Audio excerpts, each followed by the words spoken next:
Death comes quietly on the Wyoming frontier, wrapped in gun smoke and starlight. Tonight, it found Caleb Rowan bleeding into cold earth, 3 bullets meant to silence what he knew about Ezekiel Hart's empire of stolen land and murdered men. But fate had other plans, plans that rode in on a widow's wagon, carried in hands that refused to let another good man die.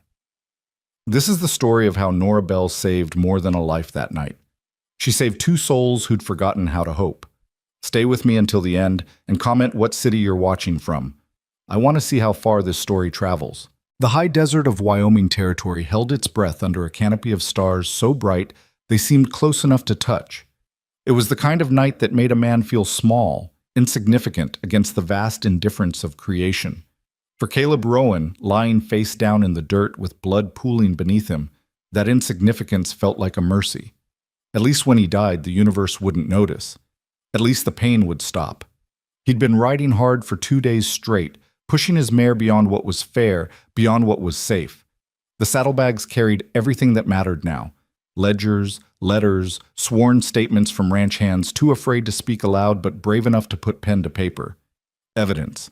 The kind that could bring down Ezekiel Hart's cattle empire. That could expose how the most powerful man in 3 counties had built his kingdom on theft, intimidation, and blood. They'd caught him at sunset, when the light played tricks and cast long shadows across the scrubland. 3 riders emerging from a ravine he'd thought was empty. The first shot had been a warning, kicking up dust near his horse's hooves. The second hadn't been a warning at all. Caleb remembered hitting the ground hard, remembered the sound his own body made, a wet, heavy thump that seemed too loud and too final. He remembered his mare's panicked whinny as she bolted, his saddlebag still strapped to her flanks, carrying his evidence into the gathering dark. He remembered thinking, absurdly, that he'd failed. Failed the men who'd trusted him with their stories. Failed his own father, who'd taught him that standing up for what's right was worth any cost. He hadn't understood then that the cost would be measured in blood. "Check him," one of the riders had said, voice flat and professional. The kind of voice that belonged to a man who'd done this before. Rough hands had rolled him over. Pain had exploded through his left side, white-hot in total, and Caleb had heard himself scream. The sound seemed to come from someone else, somewhere far away. "Still breathing," another voice reported, younger, uncertain. "Should I—" "Leave him," the first man interrupted. "Coyotes'll finish what we started. Cleaner that way. Hart don't need to know the details." "What about the saddlebags?" "Horse went north. We'll find her come morning. Let's move." And just like that, they'd left him. Left him to bleed out slowly under stars that offered light but no warmth, no comfort, no hope.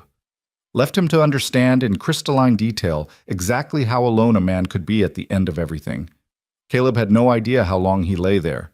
Time lost meaning when every breath felt like swallowing broken glass, when the cold seeped up from the earth and into his bones like it was claiming him early. He tried to think of something worth holding on to. His mother's face, his father's laugh, the girl he'd courted back in Missouri before the war had scattered them all like dandelion seeds. But memory felt slippery, unreliable. The stars above him blurred and doubled, tripled, became a smear of silver across black velvet. His thoughts fragmented, came in pieces that didn't quite fit together anymore. This is dying, he realized with odd clarity. This is what it feels like when your body decides to quit. He should have been more afraid. He should have raged against it, fought it, refused to let go. But mostly he just felt tired. So deeply, fundamentally tired that even fear seemed like too much effort. The sound of hoofbeats almost didn't register at first. They were too rhythmic, too steady, too much like his own failing heartbeat echoing in his ears. Probably just his mind playing tricks, manufacturing comfort in the form of company. The dying brain did that, he'd heard, made ghosts out of wishes. But then a voice cut through the fog, clear, real, undeniably human. "Is someone there?" Not a question asked in fear, but in steady assessment. A woman's voice carrying the kind of controlled concern that spoke of experience with emergencies, with crisis, with the unexpected. Caleb tried to answer, but his throat produced only a wet, rattling sound that horrified him. Was that him? Was that what he'd become? The hoofbeats stopped. He heard boots hitting ground, quick footsteps approaching.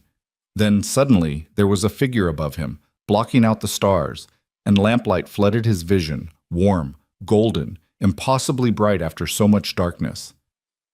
Jesus and Mary, the woman breathed, and he heard genuine shock in her voice, though she kept it controlled.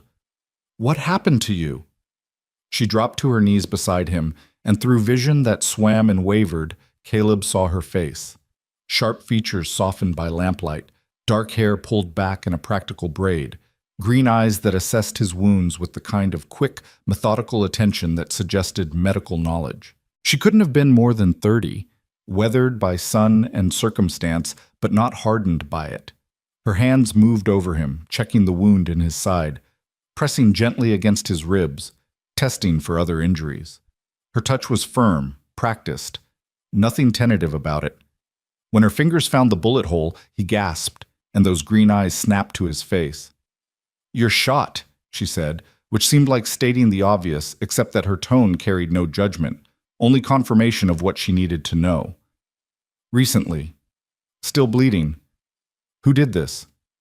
Caleb tried to speak, managed only, "3 riders.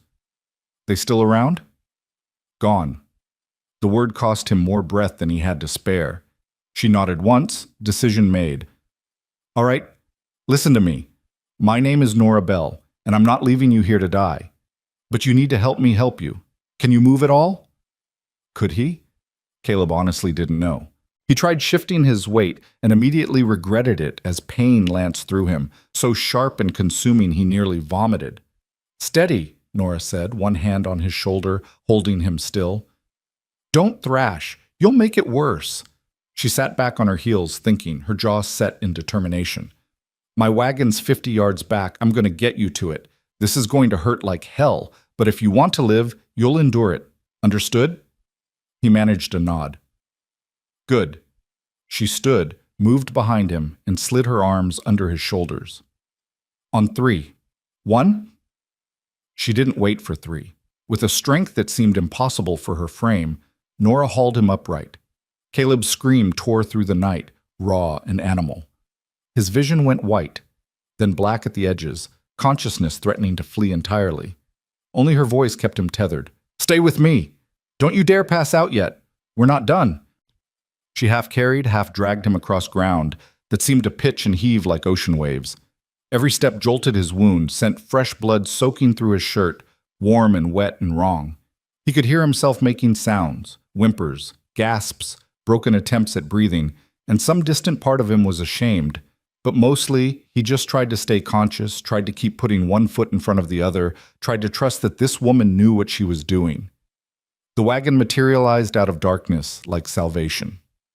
A small covered affair, practical rather than fancy, pulled by a sturdy mule that watched their approach with mild interest. Nora maneuvered him to the back, lowered the gate, and with one final surge of effort, pushed him into the wagon bed. Caleb collapsed onto blankets that smelled of sage and wood smoke. Through the canvas cover above, he could see stars again, wheeling slowly. Or maybe that was just him, spinning, losing his grip on the world. "Stay awake," Nora commanded, climbing in beside him. She lit 2 more lamps, hanging them from hooks inside the wagon, flooding the small space with light. "What's your name?" "Caleb," he managed. "Caleb Rowan." "Well, Mr. Rowan, I need you to keep talking to me. Can you do that?" "I'll try." "Good enough." She was rummaging through a wooden chest, pulling out supplies, clean cloth, bottles of various liquids, a leather roll that clinked with metal instruments. "Where are you from?" "Kansas. Originally, been working Hart Ranch." Even through pain, he saw her stiffen at the name. "Hart," she repeated, voice carefully neutral, as she uncorked a bottle that smelled like pure hell. "Ezekiel Hart? You know him?" "Everyone in 3 territories knows him, and most have sense enough to stay clear." She poured the liquid, whiskey probably, onto a cloth. "This is going to burn." She wasn't lying. When she pressed the cloth to his wound, Caleb arched off the blankets, agony so complete and consuming it drowned everything else. He heard screaming and realized dimly it was him, couldn't stop it, couldn't control anything anymore. I know, Nora said, voice tight but steady as she worked. I know it hurts, but infection will kill you surer than the bullet. Hold on. Her hands moved with confidence, cleaning the wound, probing gently to assess the damage. Caleb tried to focus on anything else, the canvas above, the smell of sage, the way lamplight cast her shadow huge and dark against the wagon's interior. Tried to think of anything except the sensation of those fingers moving inside his torn flesh. Bullet went through, she finally announced, sitting back. That's good. Means I don't have to dig for it. But it tore through muscle, might have nicked something important. You're still bleeding. I need to pack it. How do you know all this? A ghost of a smile touched her lips. My father was a field surgeon in the war, the late war. Both sides depending on who needed him most. He didn't believe in letting men die over politics. Taught me everything he knew before fever took him in '71. She worked as she talked, packing the wound with clean cloth soaked in something that stung but felt cleaner, somehow, than the pain. Her movements were efficient, practiced, the kind that came from having done this before. Too many times before, probably. You're lucky I found you, she continued, wrapping bandages around his torso, pulling them tight enough to hold but not so tight they'd cut off circulation. I almost stopped for the night 3 miles back, but something told me to push on. Guess something was looking out for you, Mr. Rowan. Caleb, he breathed. Just Caleb. All right, just Caleb. She secured the bandages with pins, then pulled a blanket over him, tucking it around his shoulders with surprising gentleness. You've lost a lot of blood. You'll be weak for a while, probably feverish. I have water, some laudanum if the pain gets too bad. We're 2 days from the nearest town with a real doctor, but I don't know if you can handle that journey yet. Don't need a doctor, Caleb said, though he wasn't sure if that was bravery or delusion talking. You already saved my life.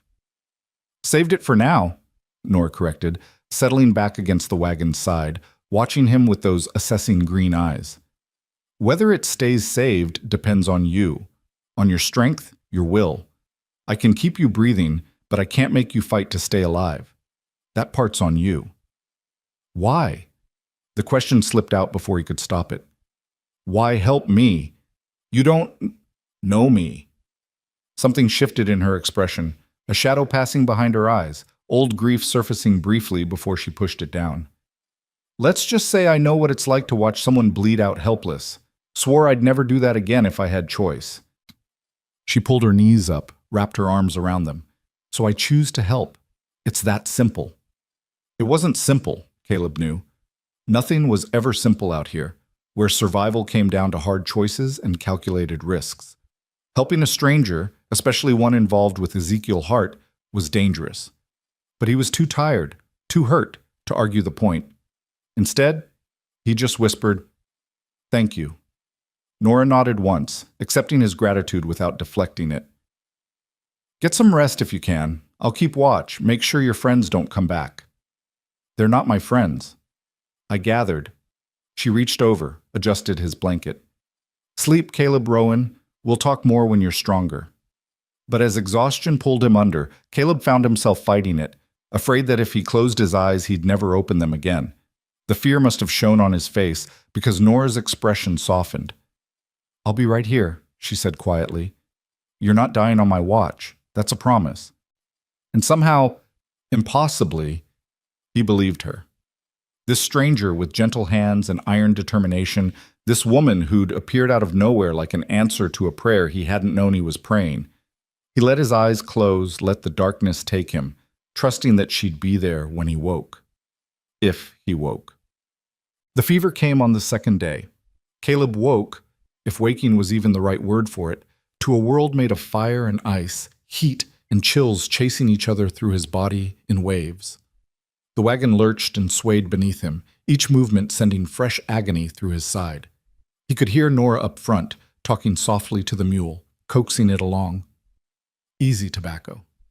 I know you're tired. Just a little further." Tobacco. She'd named her mule Tobacco. Through the haze of fever, Caleb found that absurdly funny and tried to laugh, but it came out as a cough that felt like it was tearing him apart from the inside. The wagon stopped immediately. Nora appeared beside him, cool hand on his forehead, frowning. "Fever's spiking," she muttered, more to herself than him. "Damn, I was hoping we'd have more time." "I'm fine," Caleb tried to say, but his mouth wouldn't form the words properly. "You're delirious, is what you are." She pulled back the blankets, checked his bandages. He felt her stiffen, heard her sharp intake of breath. Bleeding again, probably tore something when we hit that rut. Her hands moved over him, quick and sure, unwrapping the old bandages and packing the wound fresh. Each touch was agony, but Caleb found himself focusing on her face instead, on the concentration there, the determination, the way she bit her lower lip when she was thinking hard about something. "Why are you out here alone?" he asked, words slurring together. "Woman traveling, not safe." Nora's mouth quirked. "Safer than staying where I was." She finished with the bandages, covered him again. "My husband died 2 years ago. Outlaws hit the store he was managing, tried to rob it. Tom fought back. They shot him." Her voice stayed level, factual, but Caleb heard the pain underneath. "I sold everything we had, bought this wagon, and started moving. Seemed easier than staying in a place full of ghosts." "I'm sorry." "Me too." She dampened a cloth in water, pressed it to his forehead. The coolness was bliss. "But being sorry doesn't change anything. You keep moving or you die. Those are the only options out here." "Heart!" Caleb struggled to organize his thoughts, to push past the fever's fog. "Those men, they work for Hart. Tried to kill me, because I found proof. Evidence. He's been stealing, Nora, from everyone. Altering brands, forging deeds, running off homesteaders, murder if people don't leave willing." Nora went very still. "And you have this evidence?" "Had it. Saddlebags. My mare ran north when they shot me. So they'll be looking for her, for the evidence." She sat back, thinking. "That means they might backtrack, looking for any sign of where she went. Means they might find us." "I'm sorry," Caleb said again, feeling the weight of it. "Didn't mean to bring trouble to you." "Too late for that. You're here, I'm here, and trouble's coming whether we like it or not." But she didn't sound angry, just pragmatic. "Question is, what do we do about it?" "Leave me. Take the wagon, go. They don't know about you." Nora laughed, but there was no humor in it. "I just spent 2 days keeping you alive. You think I'm going to waste that effort now?" She shook her head. "Besides, I know Ezekiel Hart's type. Men like him don't leave loose ends. If they think someone might have helped you, might know something, they'll come after them too.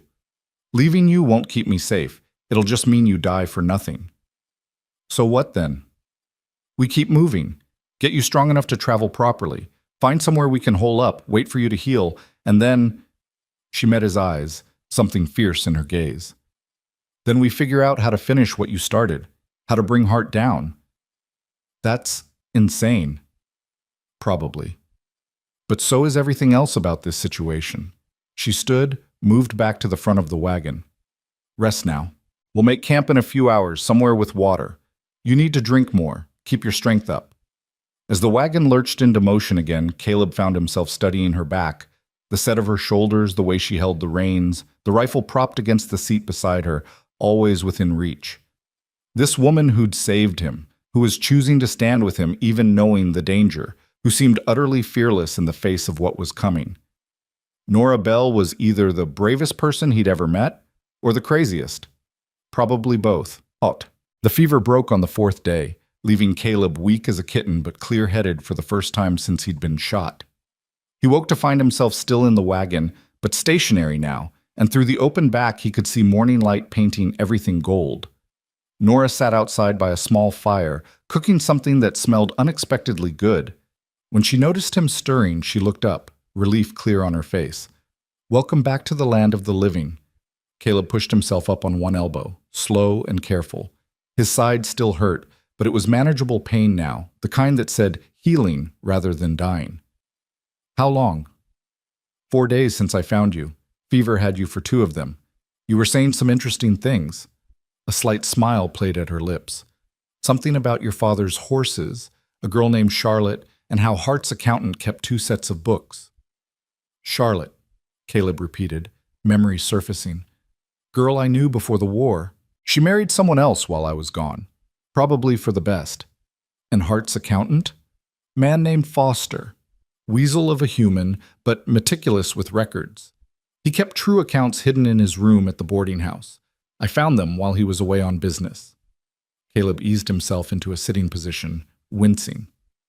Made copies of the important pages, got statements from 3 ranch hands willing to testify, was taking it all to the federal marshal in Cheyenne when Hart's men caught up to me. Nora nodded slowly, processing this.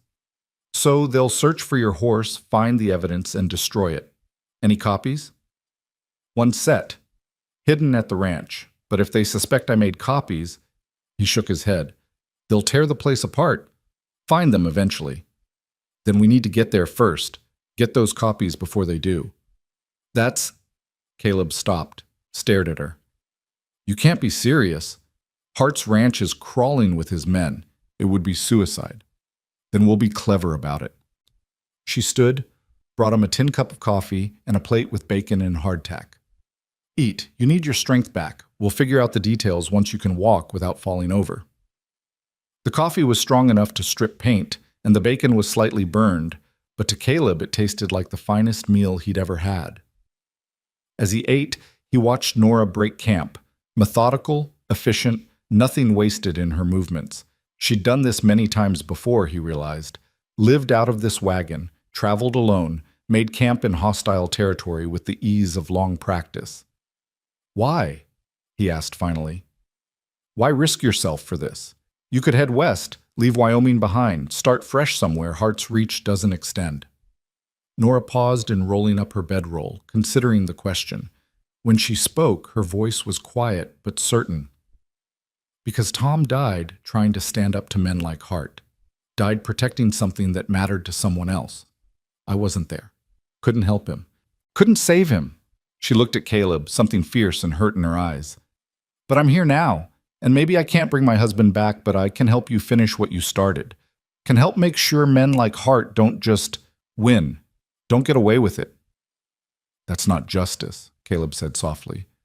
That's revenge. Maybe, but sometimes revenge and justice look the same from the right angle. She finished with the bedroll, tied it off. Besides, I've been running for 2 years, moving from town to town, never staying, never connecting. Maybe I'm tired of running. Maybe I'm ready to stand still and fight for something that matters. Caleb wanted to argue, wanted to tell her she was being foolish, that standing and fighting would only get her killed the way it had gotten Tom killed. But he was too grateful for her presence, too aware that without her, he'd be dead already, to push her away. And more than that, he understood. God help him, he understood exactly what she meant. All right, he said.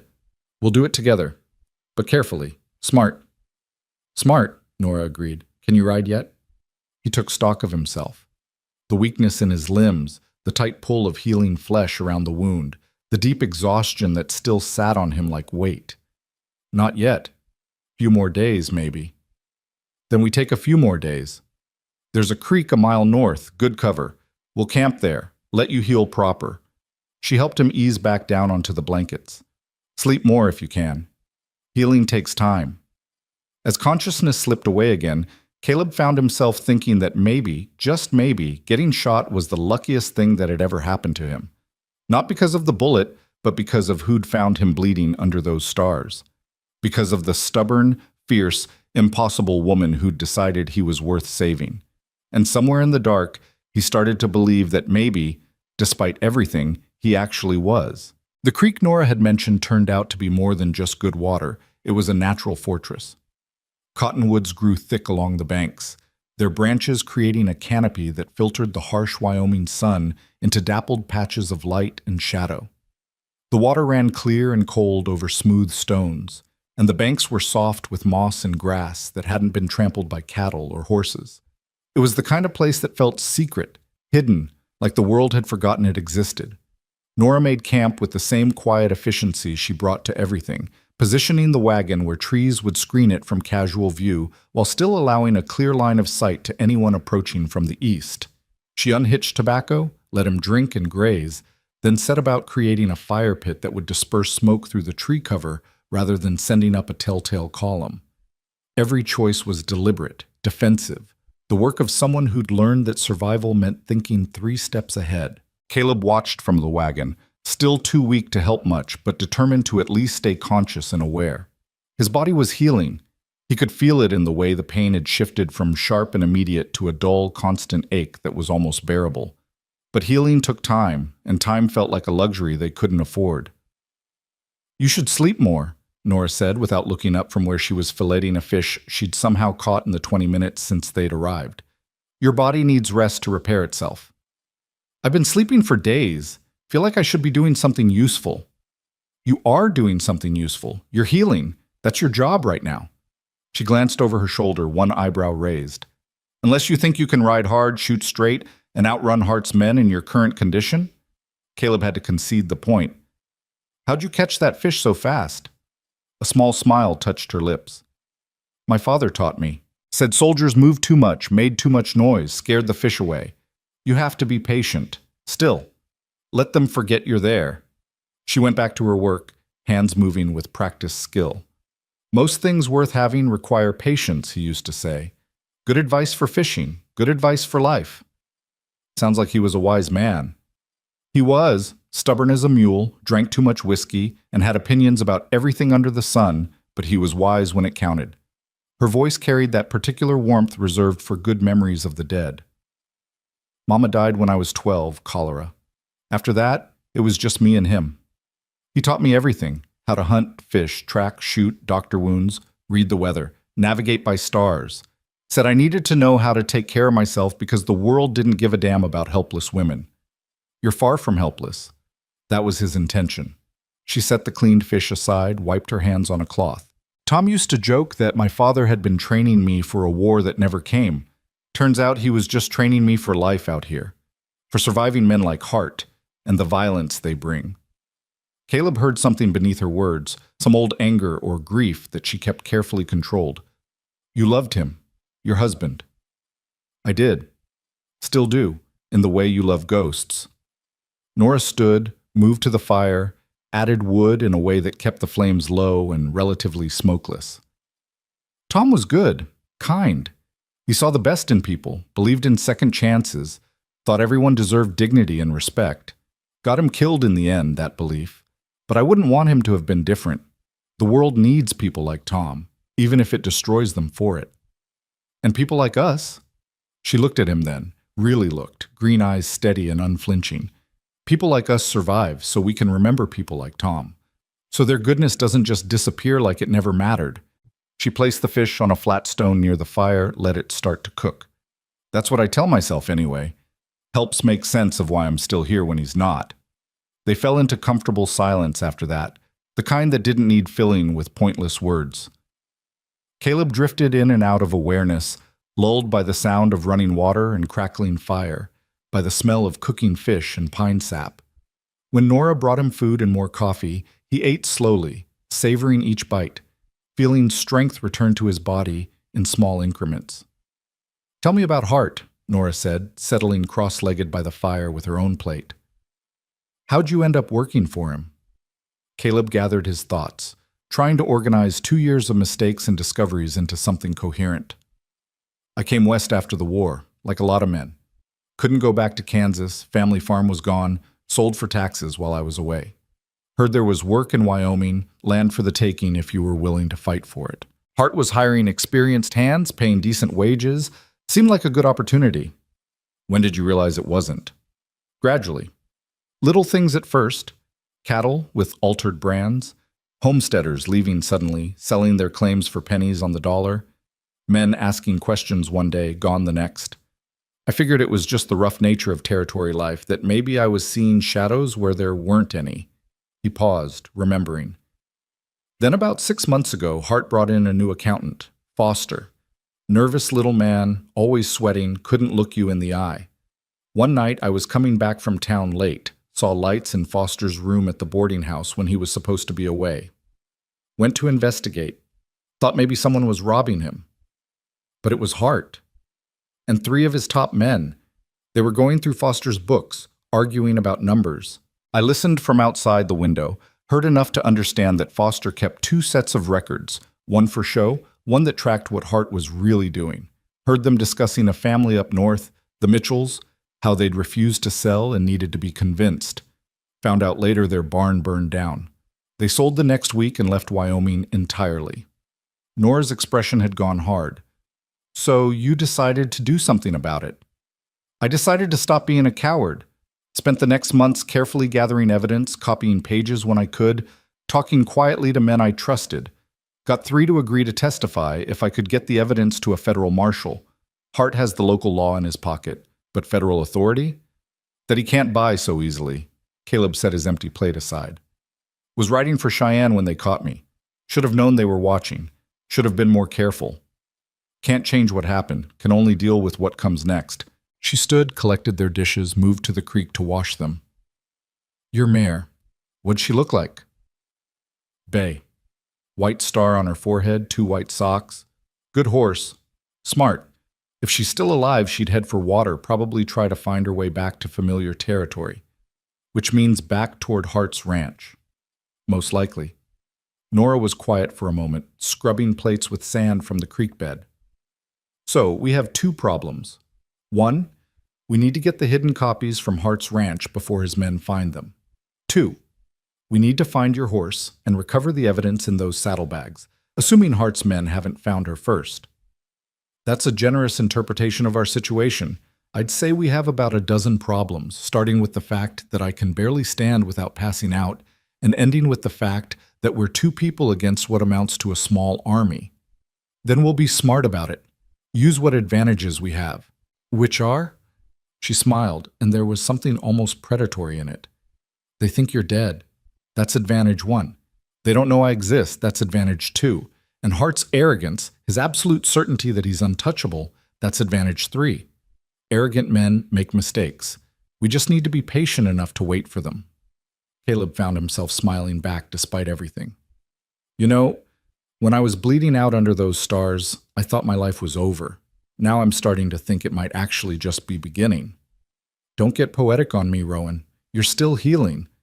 But her eyes were warm, and when she came back to check his bandages, her touch was gentle. How's the pain? Manageable. Better every day? Good. We'll stay here another 3 or 4 days, let you build your strength. I'll scout the area, see if I can pick up any sign of your horse. Then we'll make our move. She rewrapped his wound with fresh cloth, her movements sure and practiced. You should know, if we do this, if we go after Hart, there's no going back. He'll hunt us to the ends of the earth if he gets even a whisper that you're alive. I know.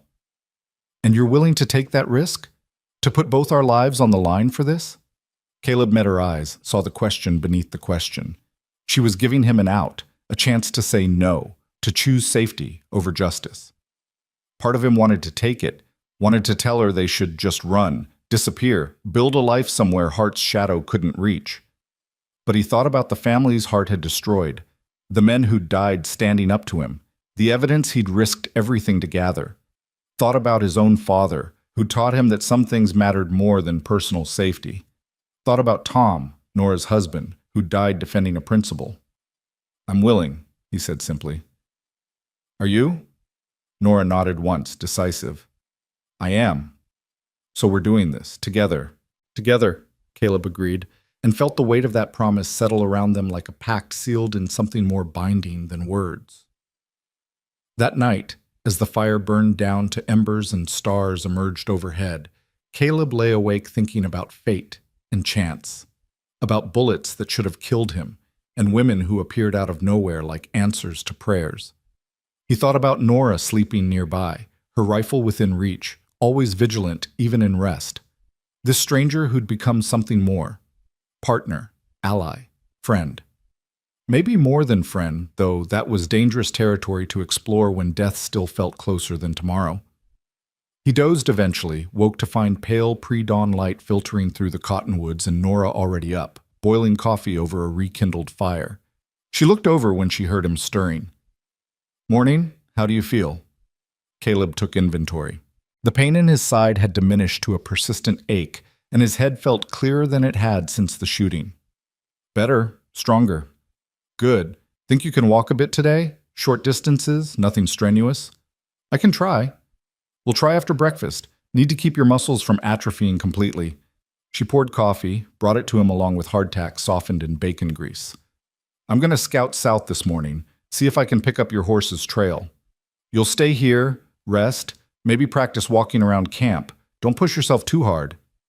Yes, ma'am, Caleb said with a slight smile. Nora rolled her eyes. Don't ma'am me. I'm not that old. How old are you? Old enough to know better than to answer that question from a man I just saved.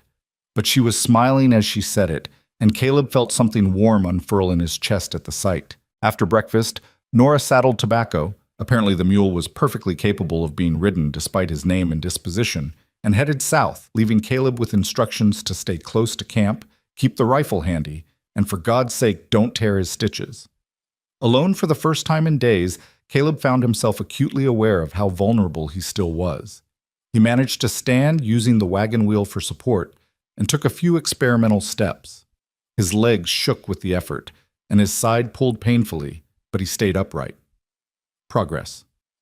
He spent the morning slowly pacing the camp's perimeter, building strength in increments, pushing until pain forced him to rest and then starting again. By noon, he could walk 20 paces without stopping, and by mid-afternoon he'd managed to fetch water from the creek without collapsing. Small victories, but they felt monumental.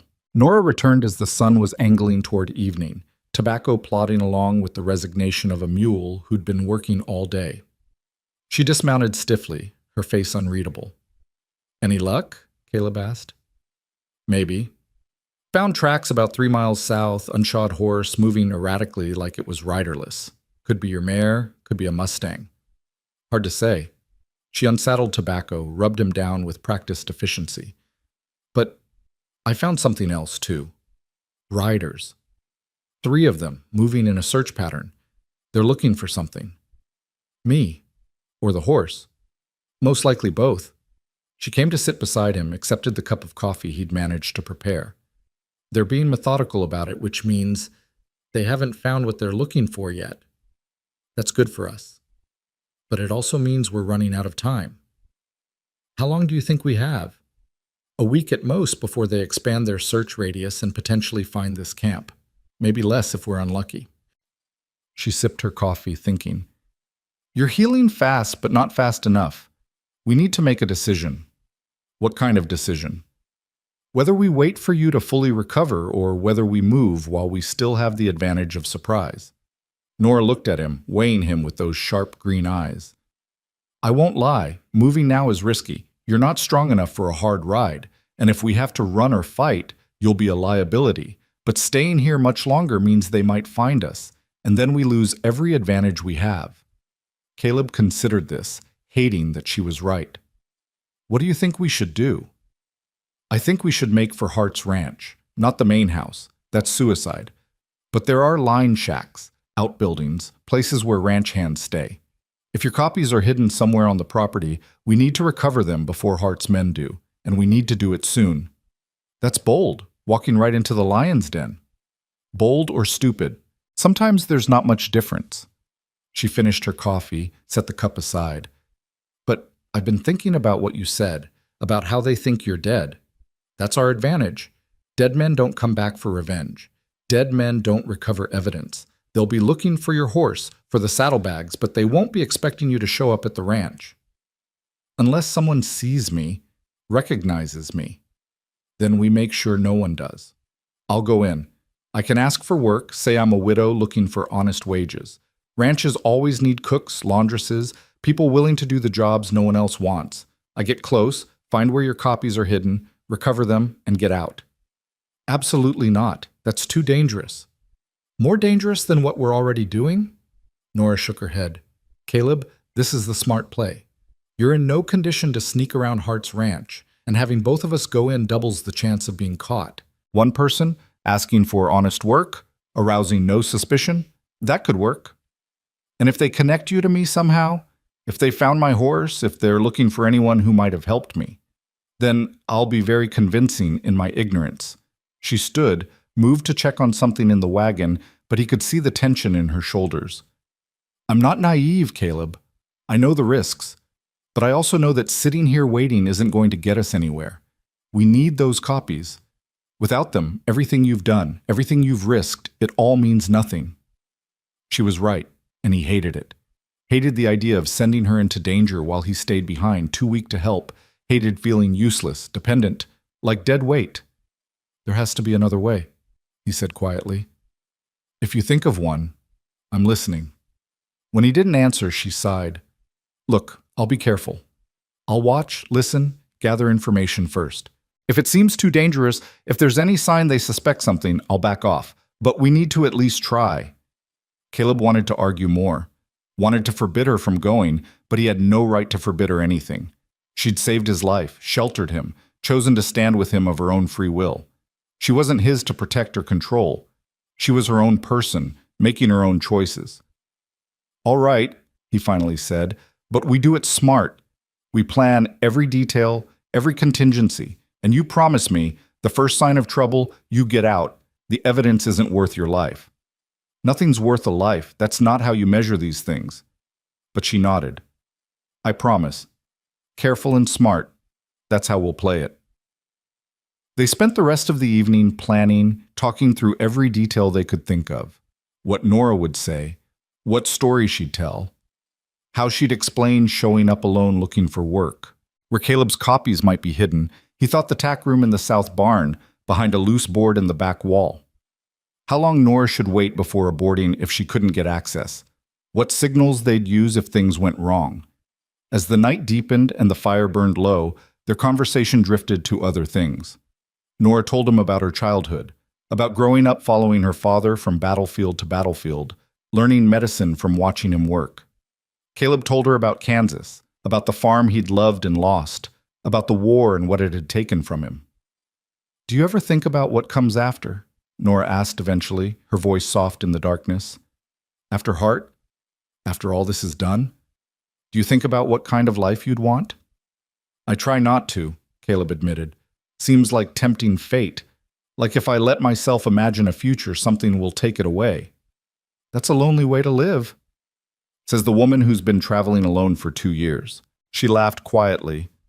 "Fair point. Maybe we're both too afraid to hope for anything better than survival." She was quiet for a moment, and when she spoke again, her voice carried a vulnerability he hadn't heard before. "Tom and I used to talk about opening a boarding house together. Someplace clean and honest where travelers could rest safely. He'd handle the business side. I'd manage the day-to-day. We'd saved almost enough before." She trailed off, and Caleb knew she was seeing her husband's death play out in her mind. "After he died, I couldn't stay, couldn't look at that dream without him in it, so I ran." "That's not running, that's surviving grief." "Is there a difference?" "I think so. Running is about escape. Surviving is about enduring until you're strong enough to stand still again." He shifted, trying to find a comfortable position, feeling the pull of healing flesh. "Maybe after this is done, you could try again. The boarding house, your dream. Would be strange trying to build something meant for 2 people by myself." The implication hung in the air between them, unspoken but present. Caleb found himself saying carefully, "Maybe you wouldn't have to do it alone. Maybe by then you'd have a partner, someone who understands what you're trying to build." Nora looked at him across the dying fire, and in her eyes he saw something that made his breath catch. Possibility, maybe, or hope, or something more complicated that neither of them had words for yet. "Maybe," she said softly. "Let's survive this first. Then we'll see what comes after." "Deal." They settled into their separate bedrolls then, but Caleb lay awake long into the night, thinking about boarding houses and futures and the strange, impossible path that had led him to this woman, this moment, this fragile hope that maybe, just maybe, surviving could turn into something more like living. The next 2 days passed in a blur of preparation and recovery. Caleb pushed himself hard, building strength as quickly as his body would allow. He could walk steadily now, could lift and carry moderate weight, could even draw and aim a pistol without his hands shaking too badly. It wasn't enough. He was still weeks away from full strength, but it was something. Nora, meanwhile, transformed herself. The practical trail clothes disappeared, replaced by a simple dress that was worn but respectable, the kind a widow might wear when seeking employment. She pinned her hair up differently, practiced speaking with a slight accent. Not enough to be obviously false, just enough to suggest she'd come from somewhere else, somewhere her past wouldn't be easily traced. She became someone new, someone unremarkable, someone who wouldn't draw suspicion. "How do I look?" she asked on the morning of the third day, presenting herself for Caleb's inspection. "Like a completely different person," he said honestly. "That's unsettling." "Good, that's what we need. That's..." She'd packed a small bag with minimal belongings, enough to support her story, but not so much she'd appear too prosperous. "I'll write tobacco in, say I've been traveling since my husband's death, that I heard Hart's Ranch might have work. I'll mention I can cook, clean, tend to sick animals or injured hands if needed, anything to get inside and have access to the buildings. And if they ask questions? Want references? I'll say I've been traveling alone, working small jobs at ranches and homesteads along the way. Nothing that can be easily verified. Nothing that will hold up to serious scrutiny, but enough to sound plausible." She adjusted her bonnet, checking her appearance in a small mirror. "Most people don't look too closely at desperate women. We make them uncomfortable, so they'd rather just give us work and forget we exist. You've thought this through." "I've had time to think." She turned to face him fully. "Caleb, if something goes wrong, nothing's going to go wrong. But if it does, if I don't come back by sunset tomorrow, you take the wagon and you ride for Cheyenne. You tell the federal marshal everything you know, even without the physical evidence. You make sure Hart doesn't win. Nora, promise me, no heroics, no rescue attempts. Just get somewhere safe and tell someone who can help." Caleb wanted to refuse, wanted to tell her that of course he'd come after her if she didn't return, that he wouldn't just abandon her. But he understood what she was really asking, for permission to take this risk, for assurance that it would mean something even if it went wrong, for the knowledge that her sacrifice, if it came to that, wouldn't be wasted. "I promise," he said, even though the words felt like glass in his throat. She nodded, satisfied, then surprised him by stepping close and pulling him into a brief, fierce hug. "Don't die while I'm gone," she murmured against his shoulder. "I didn't put all this work into saving you just to have you give up now." "Same goes for you."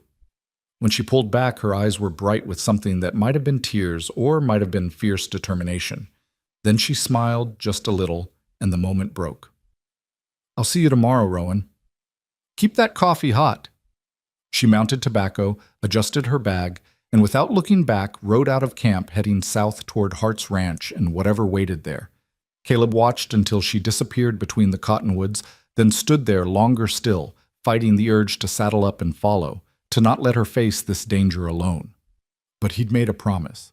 And more than that, he trusted her judgment, her skill, her stubborn determination to survive. So he returned to camp, checked and rechecked his weapons, and settled in to wait. The day passed with agonizing slowness. Every sound made him tense, reaching for his rifle. Every bird call could be a signal. Every rustle of wind through leaves could be approaching riders. By noon, his nerves were stretched taut.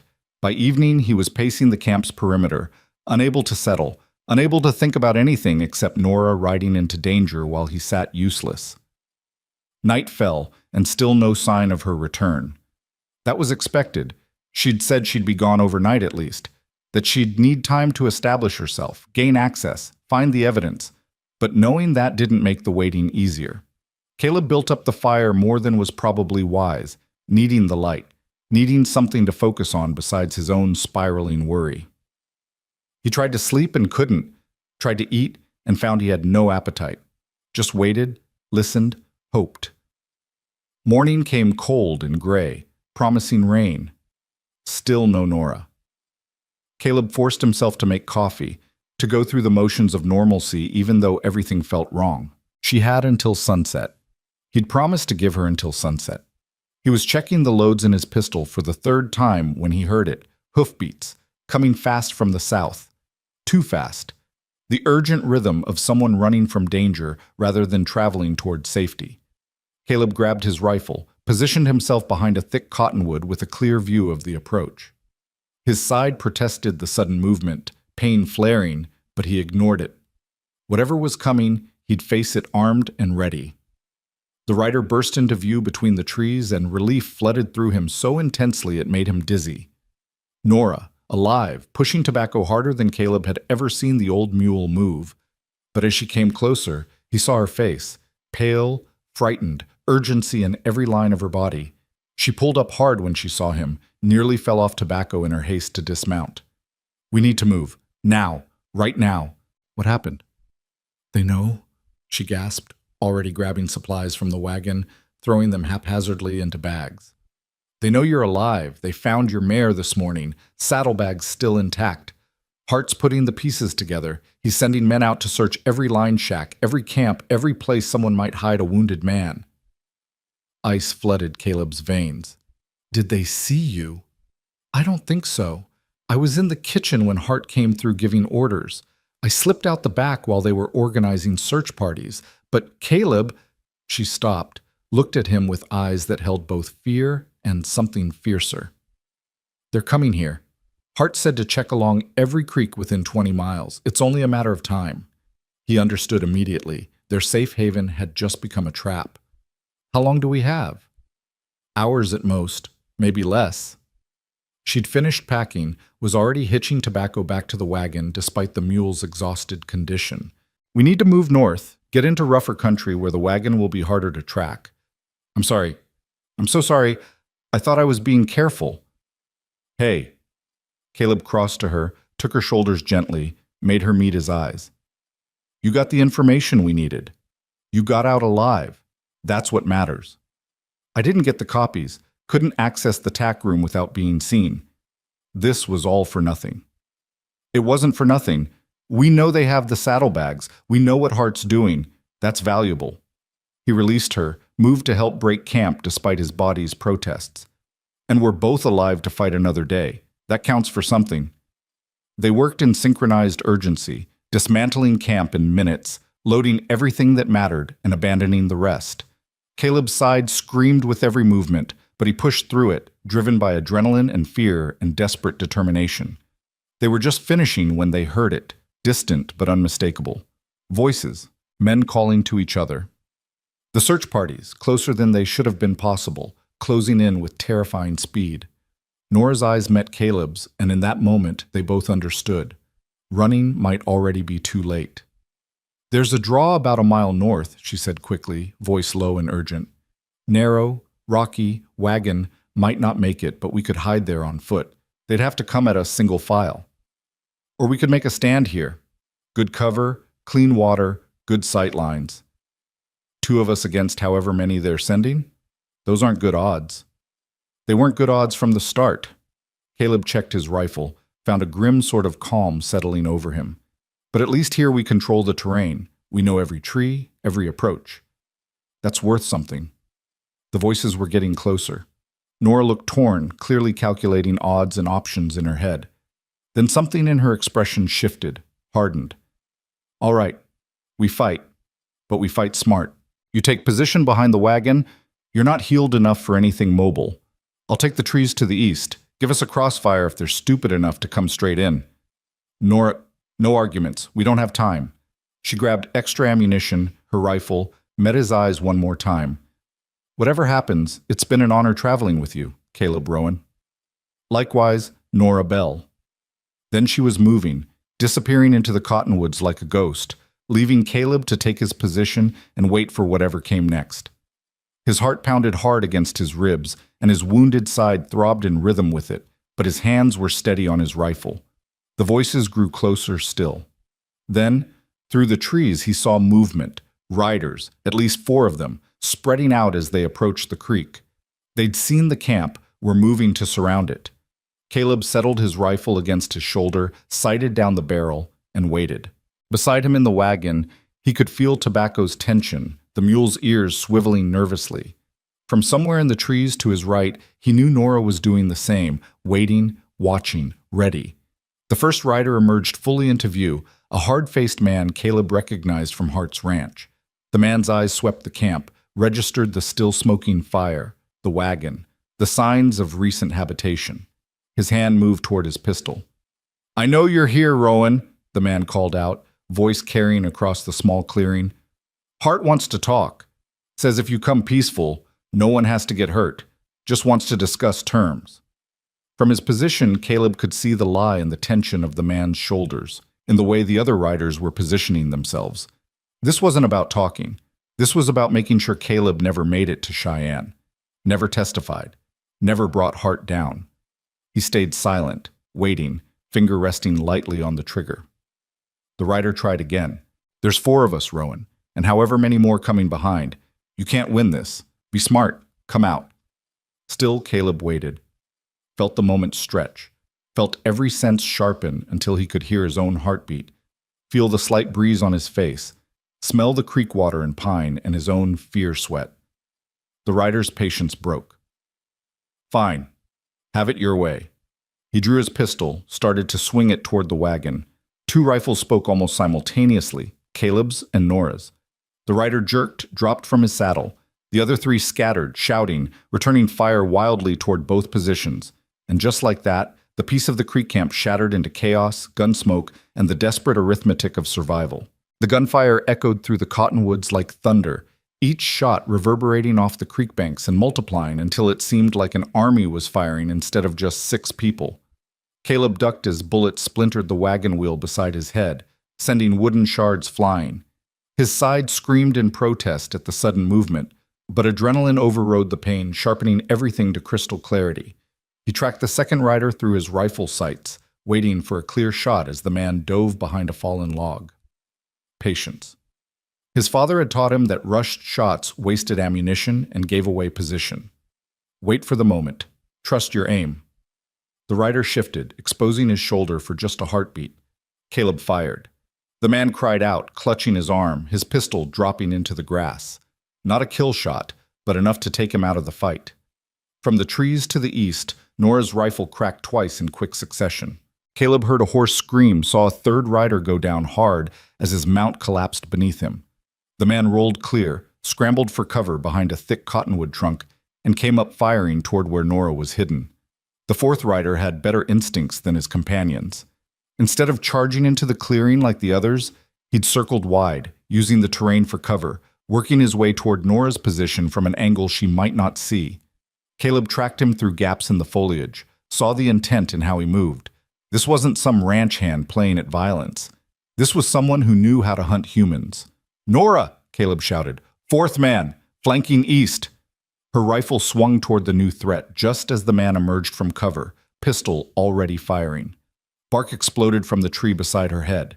She dropped flat, rolled, came up in a new position, and fired 3 shots so fast they sounded like one continuous roar. The flanking rider staggered, tried to keep his feet, and went down. For a moment, everything went still. 4 men down or wounded.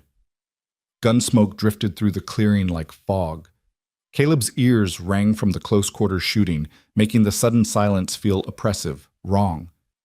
"You all right?" he called to Nora. Still breathing." Her voice came from a different position than where she'd been shooting from. Smart, never stay in one place. "You?" "Same. Think that's all of them?" "For now. But they said more were coming." As if summoned by her words, voices drifted through the trees from the south, more riders drawn by the gunfire. How many, Caleb couldn't tell, but it sounded like more than 4. Possibly a lot more. The rider who'd taken Nora's first shot, the one who'd gone down when his horse was hit, pushed himself upright, hands raised. Blood streaked down his face from where he'd hit the ground, and his left leg bent at an angle that made Caleb's stomach turn. "Don't shoot," the man gasped. "I'm done. I surrender." Caleb kept his rifle trained on him but didn't fire. "Stay down. Keep your hands where I can see them." "You don't understand what you've done," the man said, voice tight with pain and something that might have been fear. "Hart knows you're alive. He knows someone helped you. He's not going to stop until you're both dead." Then he's going to be disappointed. Nora emerged from the trees, rifle at her shoulder, moving with controlled urgency toward the wagon. "How many more are coming?" 8, maybe 10. They were right behind us. Heard the shooting."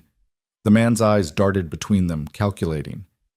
"You're Rowan. You're the one who stole Hart's books." "I didn't steal anything. I copied evidence of his crimes." "You're a dead man either way." Both of you are. He looked at Nora with something like pity. Miss, I don't know what he told you, what promises he made, but helping him was the worst mistake of your life. Hart doesn't forgive, he doesn't forget. You'd be smarter to shoot Rowan yourself and beg Hart's mercy. Nora's expression didn't flicker. I don't beg, and I choose my own mistakes. Thank you. She reached the wagon, started checking their ammunition. Caleb, we can't stay here. 8 to 10 men and us already low on bullets? We'd last maybe 10 minutes. The draw you mentioned, how far? Mile north, but it's rough terrain. Wagon won't make it, and you can barely walk straight. We'd have to go on foot, move fast. Caleb did the math in his head. A mile over rough ground with his side half healed and both of them exhausted, versus trying to hold position against 10 men with ammunition running low and no chance of reinforcement. Neither option looked good, but at least movement offered possibilities that standing still didn't. We go north, he decided. Leave the wagon, take what we can carry. If we're lucky, they'll waste time searching the camp while we put distance between us. And if we're not lucky, then we make them work for it. He pushed himself upright, ignoring his body's protests. You know these hills better than I do. Lead the way. Nora grabbed essentials with practiced efficiency. Ammunition, water canteens, a small amount of food, blankets, matches. Everything else got abandoned. Survival stripped down to its basics. What you could carry, what would keep you alive for the next day, the next hour. The wounded rider watched them prepare to flee. You're going into the Badlands? That's suicide. No water, no shelter, nothing but rock and rattlesnakes. Hart's men know every inch of that country. They'll run you down like wolves on a wounded deer. Then I guess we'll find out who's the wolf and who's the deer, Nora said coolly. She turned to Caleb. Ready? He wasn't. His side felt like someone was driving a hot poker through it with every breath, and his legs trembled with exhaustion that had nothing to do with the brief firefight. But ready or not, staying meant dying, so he nodded. Let's move. They left the wounded man in the clearing, left Tobacco looking confused and abandoned, left the small camp that had been sanctuary just hours before. Nora led them north along the creek bank initially, using the water to mask their footprints, then veered east into rougher country where stone outcroppings would make tracking harder. The land rose sharply, becoming a maze of broken rock and stunted juniper. Beautiful in its harsh way, but merciless to anyone trying to cross it quickly. Caleb pushed himself hard, following Nora's quick, sure-footed pace, trying to ignore the way each step sent pain radiating through his torso. Blood was seeping through his bandages again. He could feel the warm wetness spreading, but there was no time to stop, no time to rest. Behind them, voices echoed through the hills. The search party had reached the creek camp. Caleb heard shouting, heard someone calling for a doctor, heard the sounds of men organizing a pursuit. Any moment now they'd find the trail, start following. How much further to the draw, he gasped, lungs burning. 1/2 mile? There's a slot canyon, narrow entrance. If we can reach it, we can defend it. But Caleb... She glanced back at him, took in his gray pallor and the way he was pressing one hand to his side. You're bleeding again. I know. Keep moving. We need to stop, rebandage. Not until we're somewhere defensible. I can make it. She looked like she wanted to argue, but the sound of pursuit growing closer made the decision for her. She turned and pushed on, leading them up and over a ridge that left Caleb gasping, down into a rocky depression, then up again toward a formation that looked like the land had been split by a giant axe. The Slot Canyon. Narrow, steep-walled, with barely enough room for 2 people to walk side by side. The entrance was a crack in the rock face that would be easy to miss if you didn't know it was there. Nora slipped through first, and Caleb followed, scraping his shoulders on stone that felt like it was trying to crush him. Inside, the canyon opened slightly, becoming a twisting passage that climbed steadily upward between walls of red sandstone. Light filtered down from above in shafts that turned the dust motes into gold. It was eerily quiet, the stone muffling sound from outside. This goes back about a 1/4 mile, Nora said, voice echoing strangely in the confined space. Opens into a small basin with a spring. We can hold the entrance, and they can only come at us 1 or 2 at a time. Assuming they find the entrance, they will eventually, but it'll take time, and time is what we need right now. She found a spot where the canyon widened slightly, set down her pack. Sit. Let me look at your side. Caleb wanted to protest, wanted to keep moving, but his legs made the decision for him by buckling. He sat down hard against the canyon wall, breathing in ragged gasps. Nora knelt beside him, carefully pulled his shirt up to examine the wound. Her expression went tight. You've torn the stitches. It's bleeding freely. Can you stop it? Here? With what I've got? She dug through her pack, came up with clean cloth and the last of their whiskey. I can slow it, pack it tight. But you've lost blood again, and you need rest. Real rest. Not this running and fighting. We'll rest when we're not being hunted. Stubborn man. But there was affection beneath the exasperation. She went to work, cleaning and rebandaging with hands that were rock steady despite the urgency of their situation. You know, when I found you bleeding under those stars, I thought saving your life would be the hard part. Turns out keeping you alive is the real challenge. Despite everything, Caleb found himself almost smiling. You're the one who decided to stick around. Could have left me at the first town. Could have. Didn't. She pulled the bandages tight, secured them. Guess I'm as stubborn as you are. There. That should hold for now. But Caleb, I'm serious. You push much harder, and even my father's training won't be enough to keep you breathing. Noted. He took a sip from the water canteen she offered, let the cool liquid ease his burning throat. What's our play here? We wait. Let them search. If they find the entrance, we hold it as long as we can.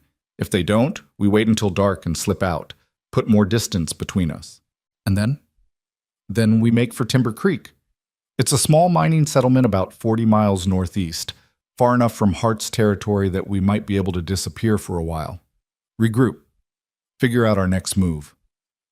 Caleb had heard of Timber Creek, a hard-scrabble place clinging to the side of a mountain, populated by miners and people running from something. Not exactly welcoming, but not the kind of place where Hart's influence would extend easily. It could work. All right, Timber Creek. Assuming we survive the next few hours. Always assuming that.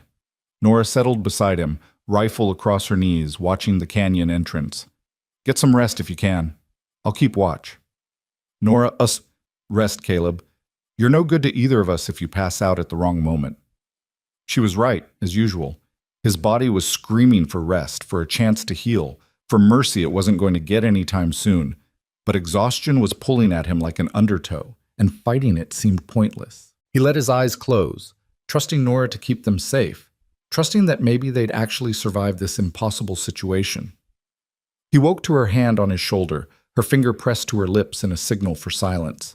Through the haze of interrupted sleep, he heard them, voices echoing off stone, the sound of men moving through the hills, searching.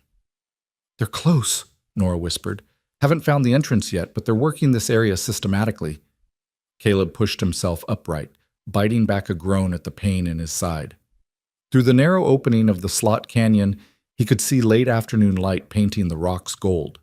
He'd been asleep for hours, too long, but his body had taken what it needed regardless of circumstance.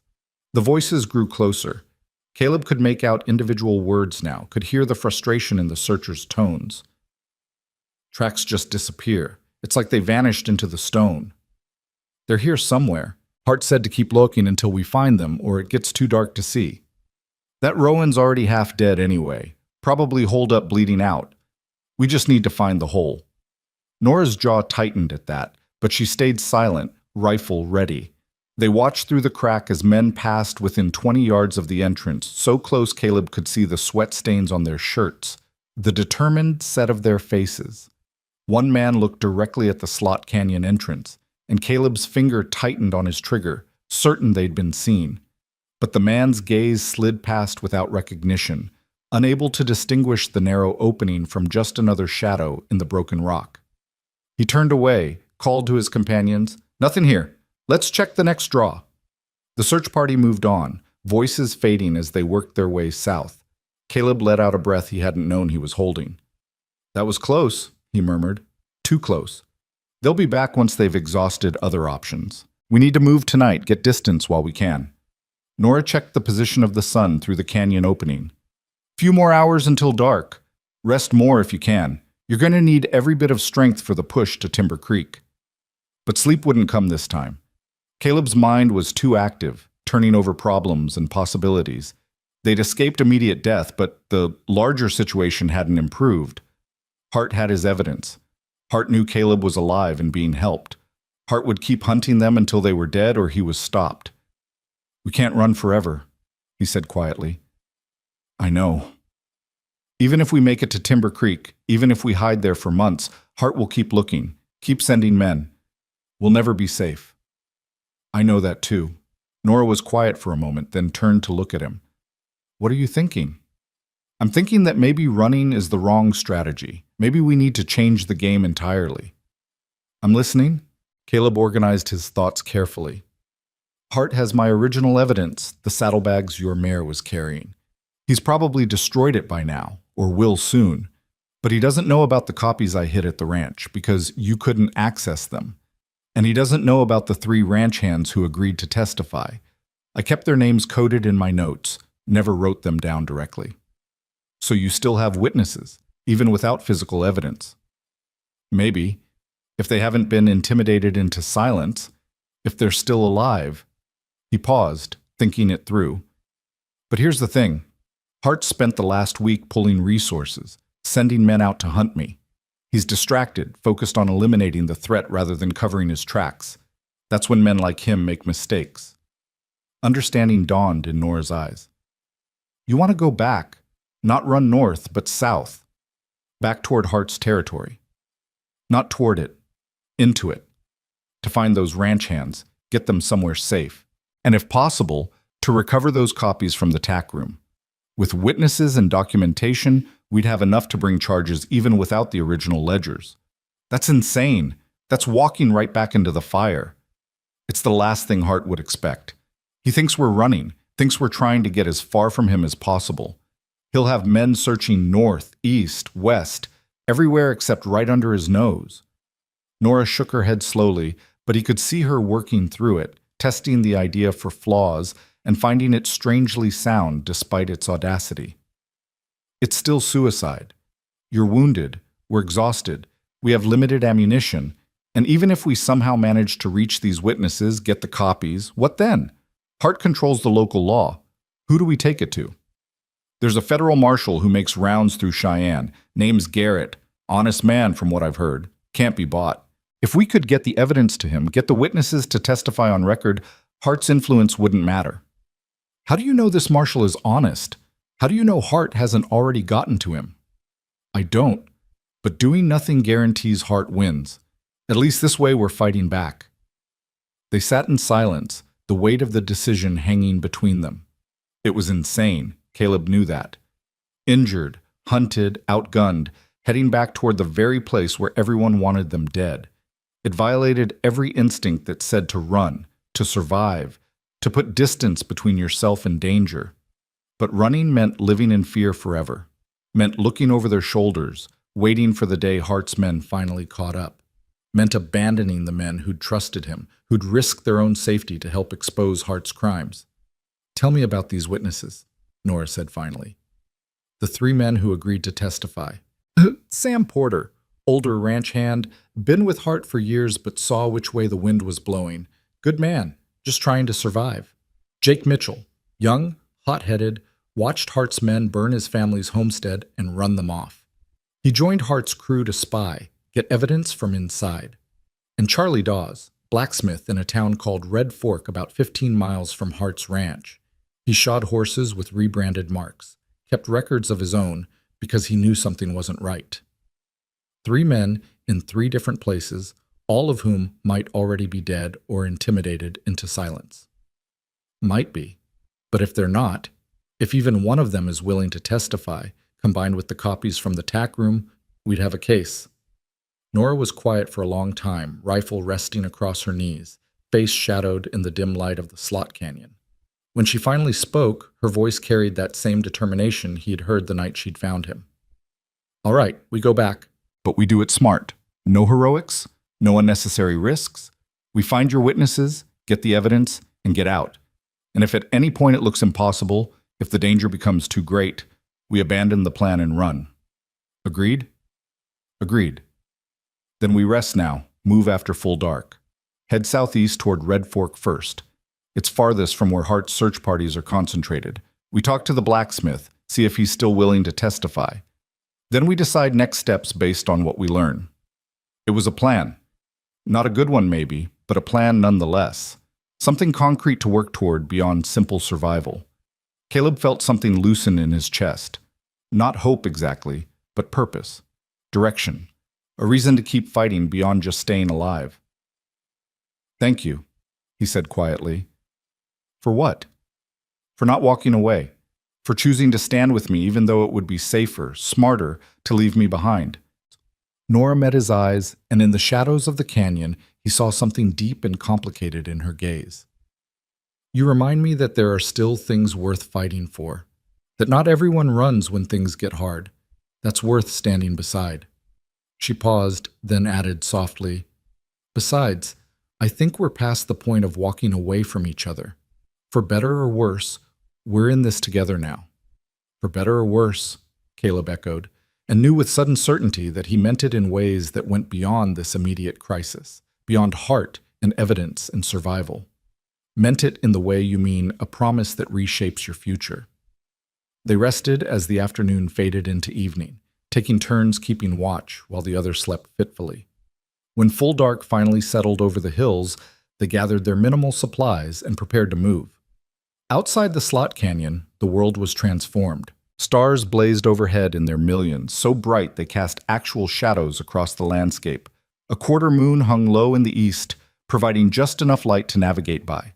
The temperature had dropped sharply with the sun's departure, and their breath misted in the air. They moved south and east, avoiding established trails, keeping to high ground where they could see anyone approaching. Nora led with the confidence of someone who'd spent years reading terrain, choosing their path with care.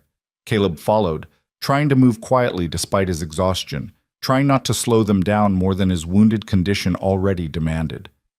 The miles passed slowly. Every sound made them freeze. The skitter of a lizard across stone, the distant yip of coyotes, the rustle of night wind through sage. Twice they saw campfires in the distance and detoured wide around them, unable to risk discovery. Hart's men were still out here, still searching. Dawn found them in broken country southeast of Hart's ranch, sheltering in a wash while they waited for enough light to navigate safely. Caleb's side was a constant burn now, and his legs trembled with fatigue, but they'd covered good ground. Another few hours would bring them to Red Fork. "How are you holding up?" Nora asked, sharing their last piece of hardtack with him. "Still moving. That counts for something." "That counts for everything." She studied him in the growing light, worry evident in her expression. "You're running on stubbornness and willpower. That won't sustain you much longer." "Just needs to sustain me until we reach the blacksmith. Then we can rest properly." "Assuming the blacksmith is still alive. Assuming he'll help. Assuming Hart hasn't burned Red Fork to the ground looking for us." "You're a real optimist, you know that?" That surprised a laugh out of her, quick and genuine. "Tom used to say the same thing. Called me his beautiful pessimist, said I saw every problem coming but solved them anyway." Her smile faded. "He was right about the seeing problems part. Didn't solve the one that killed him, though." "That wasn't your fault." "I know. Knowing doesn't always help." She stood, offered him a hand up. "Come on, Red Fork's still a few hours away. Let's cover some ground before the sun gets too high." They walked through morning light that painted everything gold and red, through country that was harsh and beautiful in equal measure. The land rose and fell in ridges and valleys, covered in sage and scattered juniper, alive with the sounds of waking birds and insects. In different circumstances, it might have been peaceful. Red Fork appeared as the sun was reaching its zenith. A collection of maybe 20 buildings scattered along a creek that probably justified the town's name when it was running full. Now, in late summer, it was more mud than water. The buildings were weathered wood and stone, the kind of structures built by people who weren't sure how long they'd be staying but wanted shelter while they decided. They approached cautiously from the east, using a low ridge for cover while they surveyed the town. It looked quiet. No unusual activity, no sign of Hart's men. Just a few people moving between buildings, going about normal business. "The smithy should be on the south end," Caleb said, pointing to a building with a forged chimney visible above its roof. Dawes runs it with his son. If he's still there, if Hart hasn't gotten to him, only one way to find out. Nora checked her rifle, made sure her pistol was loose in its holster. We go in together, stay alert. First sign of trouble, we're gone. They descended from the ridge and entered town from a side street, drawing a few curious glances but no open alarm. To anyone watching, they looked like what they were. Tired travelers dusty from the trail, nothing remarkable or threatening. The smithy's forge was cold when they reached it, the big double doors standing open to reveal an empty workspace. Tools hung neat on the walls, and several horseshoes waited to be fitted, but no sign of the blacksmith or his son. Maybe they're at lunch, Nora suggested, but her hand stayed near her pistol. Charlie, Caleb called out, not too loud but clear enough to be heard inside. Charlie Dawes, it's Caleb Rowan. I need to talk to you. For a long moment, nothing. Then a door at the back of the smithy opened cautiously, and a man appeared, older, maybe 60, with iron-gray hair and the heavy shoulders of someone who'd spent a lifetime swinging hammers. His eyes went wide when he saw Caleb. Jesus, Mary, and Joseph. Rowan? They said you were dead. Hart's been telling everyone you tried to rob him and got shot trying to escape. Hart's lying. About that and a lot of other things. Caleb stepped closer, wincing at the movement. Charlie, I need to know. Are you still willing to testify? To tell what you know about the horses he's had you shoe, the brands you've seen altered? Charlie's face went through several emotions. Fear, anger, calculation. You have any idea what you're asking? Hart's been on a rampage since you disappeared. 2 homesteaders found dead, their places burned. He's making examples, showing what happens to people who cross him. All the more reason to stop him, to bring in federal law that can actually hold him accountable. Federal law? Charlie laughed, but there was no humor in it. Son, Hart owns this territory. Federal marshal comes through twice a year if we're lucky. What's he going to do against Hart's private army? He can bring charges, start an investigation. With testimony from you, from other ranch hands, with the evidence I've gathered? What evidence? Hart's people came through here 3 days ago asking about you, about anyone who might have helped you. They said you had papers, ledgers, proof of Hart's crimes, said Hart had recovered it all and burned it, said you were a thief and a liar who'd gotten what he deserved. Caleb's heart sank. If Hart was already spinning that narrative, already controlling the story, getting people to testify would be that much harder. I have copies, Charlie. Hidden copies that Hart doesn't know about. And I have witnesses willing to testify about what they've seen. You were one of them. I need to know if you still are. The blacksmith looked from Caleb to Nora, taking in their condition, the bloodstains on Caleb's shirt, the exhaustion in both their faces, the desperation of people who'd been running hard and couldn't run much further. Who's she? He asked. Nora Bell. She saved my life. She's the only reason I'm still standing. Mrs. Bell? Charlie nodded to her respectfully. You know what you've gotten yourself into helping this man? I know exactly what I've gotten into, Mr. Dawes. Question is, do you know what you'll become if you let Hart win through fear and intimidation? Something shifted in Charlie's expression at that. A hardening, a decision being made. My son's in the back. He wanted to testify too, wanted to stand up to Hart. I told him it was too dangerous, that we should keep our heads down and survive. He said some things are worth the risk. The blacksmith's jaw tightened. He was right. I'm in. I'll testify to what I've seen, what I've done under Hart's orders. But Rowan, you need to understand, testifying means painting a target on my family. You better make damn sure it counts for something. Relief flooded through Caleb so intense it left him dizzy. It will. I promise you it will. Don't promise me. Just get it done. Charlie glanced toward the street, checking for observers. You can't stay here. Hart's men come through regular, and if they see you, he thought for a moment. There's an old line shack about 5 miles northeast, past the Broken Butte. Been abandoned for years, but it's got a roof and walls. You can hole up there, rest. I'll spread word to the other witnesses you're looking for, if they're still alive, if they're still willing. Give me 2 days to make contact, then meet me back here after dark. We'll figure out how to get you all to that federal marshal. 2 days, Caleb agreed. Charlie, thank you. This takes courage. Courage or foolishness? Won't know which until it's over. The blacksmith moved to the forge, started banking coals like he'd been working all along. Go now, before someone notices you here. And Rowan, don't let me down. Don't make this sacrifice meaningless. They left through the back of the smithy, circling around to avoid the main street.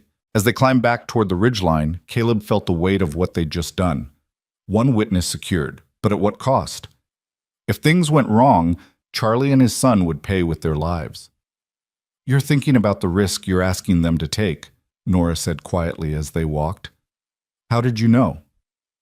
Because I'm thinking about it too, about how many lives we're gambling with for a chance at justice. She paused, looking out over the hard country stretching before them. But here's what I keep coming back to. Hart's already taking lives, already destroying families. He'll keep doing it until someone stops him. At least this way, people are choosing to fight back, choosing to stand for something rather than just surviving in fear. When did you become such an optimist? When I met a stubborn cowboy who wouldn't quit even with a bullet through his side. She smiled at him, tired but genuine. Come on, let's find that line shack before you collapse. Did it, Tom? She murmured. The line shack turned out to be more generous than advertised. 4 walls still standing, most of a roof, and a fireplace that drew reasonably well. Someone had used it recently enough that there was still kindling by the hearth and a stack of firewood outside. They made camp gratefully, and for the first time in days, Caleb let himself truly rest. Nora cleaned and rebandaged his wound, which was healing slowly, but healing nonetheless. They ate a meager meal from their remaining supplies and talked about what came next. 2 more witnesses to find, Caleb said. Sam Porter at Hart's Ranch and Jake Mitchell. He might still be there too, or he might have run. Then we need the copies from the tack room. Getting onto Hart's property is going to be nearly impossible. He'll have it locked down tight. I know, but we'll figure something out. We've gotten this far. This far meaning alive, but hunted, wounded, and down to our last handful of bullets? Exactly. Could be worse. Nora laughed despite herself. Your sense of perspective is deeply skewed, Rowan. They fell asleep as afternoon faded to evening, both too exhausted to keep watch properly, trusting to luck and location to keep them safe. When Caleb woke, it was fully dark outside, and Nora was sitting by the window, silhouetted against starlight. Couldn't sleep? He asked. Slept some. Your turn now. I'll keep watch. But instead of going back to sleep, Caleb joined her at the window. Together they looked out at the vast Wyoming night, at stars that seemed close enough to touch, and darkness that held both danger and possibility. Do you ever think about after? Nora asked quietly. About what happens if we actually survive all this? More and more lately. You? Same. Tom and I used to talk about opening a boarding house, somewhere clean and safe, where travelers could rest without fear. After he died, that dream felt impossible, like it belonged to a life I'd never get back. She paused, and when she continued, her voice was softer. But lately I've been thinking maybe it's not impossible. Maybe it's just different now. Different people, different circumstances, but the same dream underneath. Caleb's heart was beating faster, understanding what she wasn't quite saying. Different people, he repeated carefully. Like who? She turned to look at him then, and even in the darkness he could see the vulnerability in her expression. Like a stubborn cowboy who refuses to quit, and a widow who's tired of running. Like 2 people who found each other bleeding under stars and decided to stand together. Nora, I'm not asking for promises, Caleb, not with everything still uncertain, with Hart still hunting us. But I need you to know, when you asked if I ever think about after, the answer is yes. And when I imagine it, you're there, in that boarding house, in that life. If that's something you'd want too. He crossed the small space between them, took her hands in his. It's everything I'd want. You're everything I'd want. I just didn't think I had the right to say it. Didn't think I could ask you to tie your future to mine when mine is still so uncertain. Life is always uncertain. Tom taught me that. You can wait for guarantees and wake up one day to find you've wasted all your time waiting. Or you can decide that some people, some connections, are worth the risk. Her fingers tightened on his. You're worth the risk, Caleb Rowan.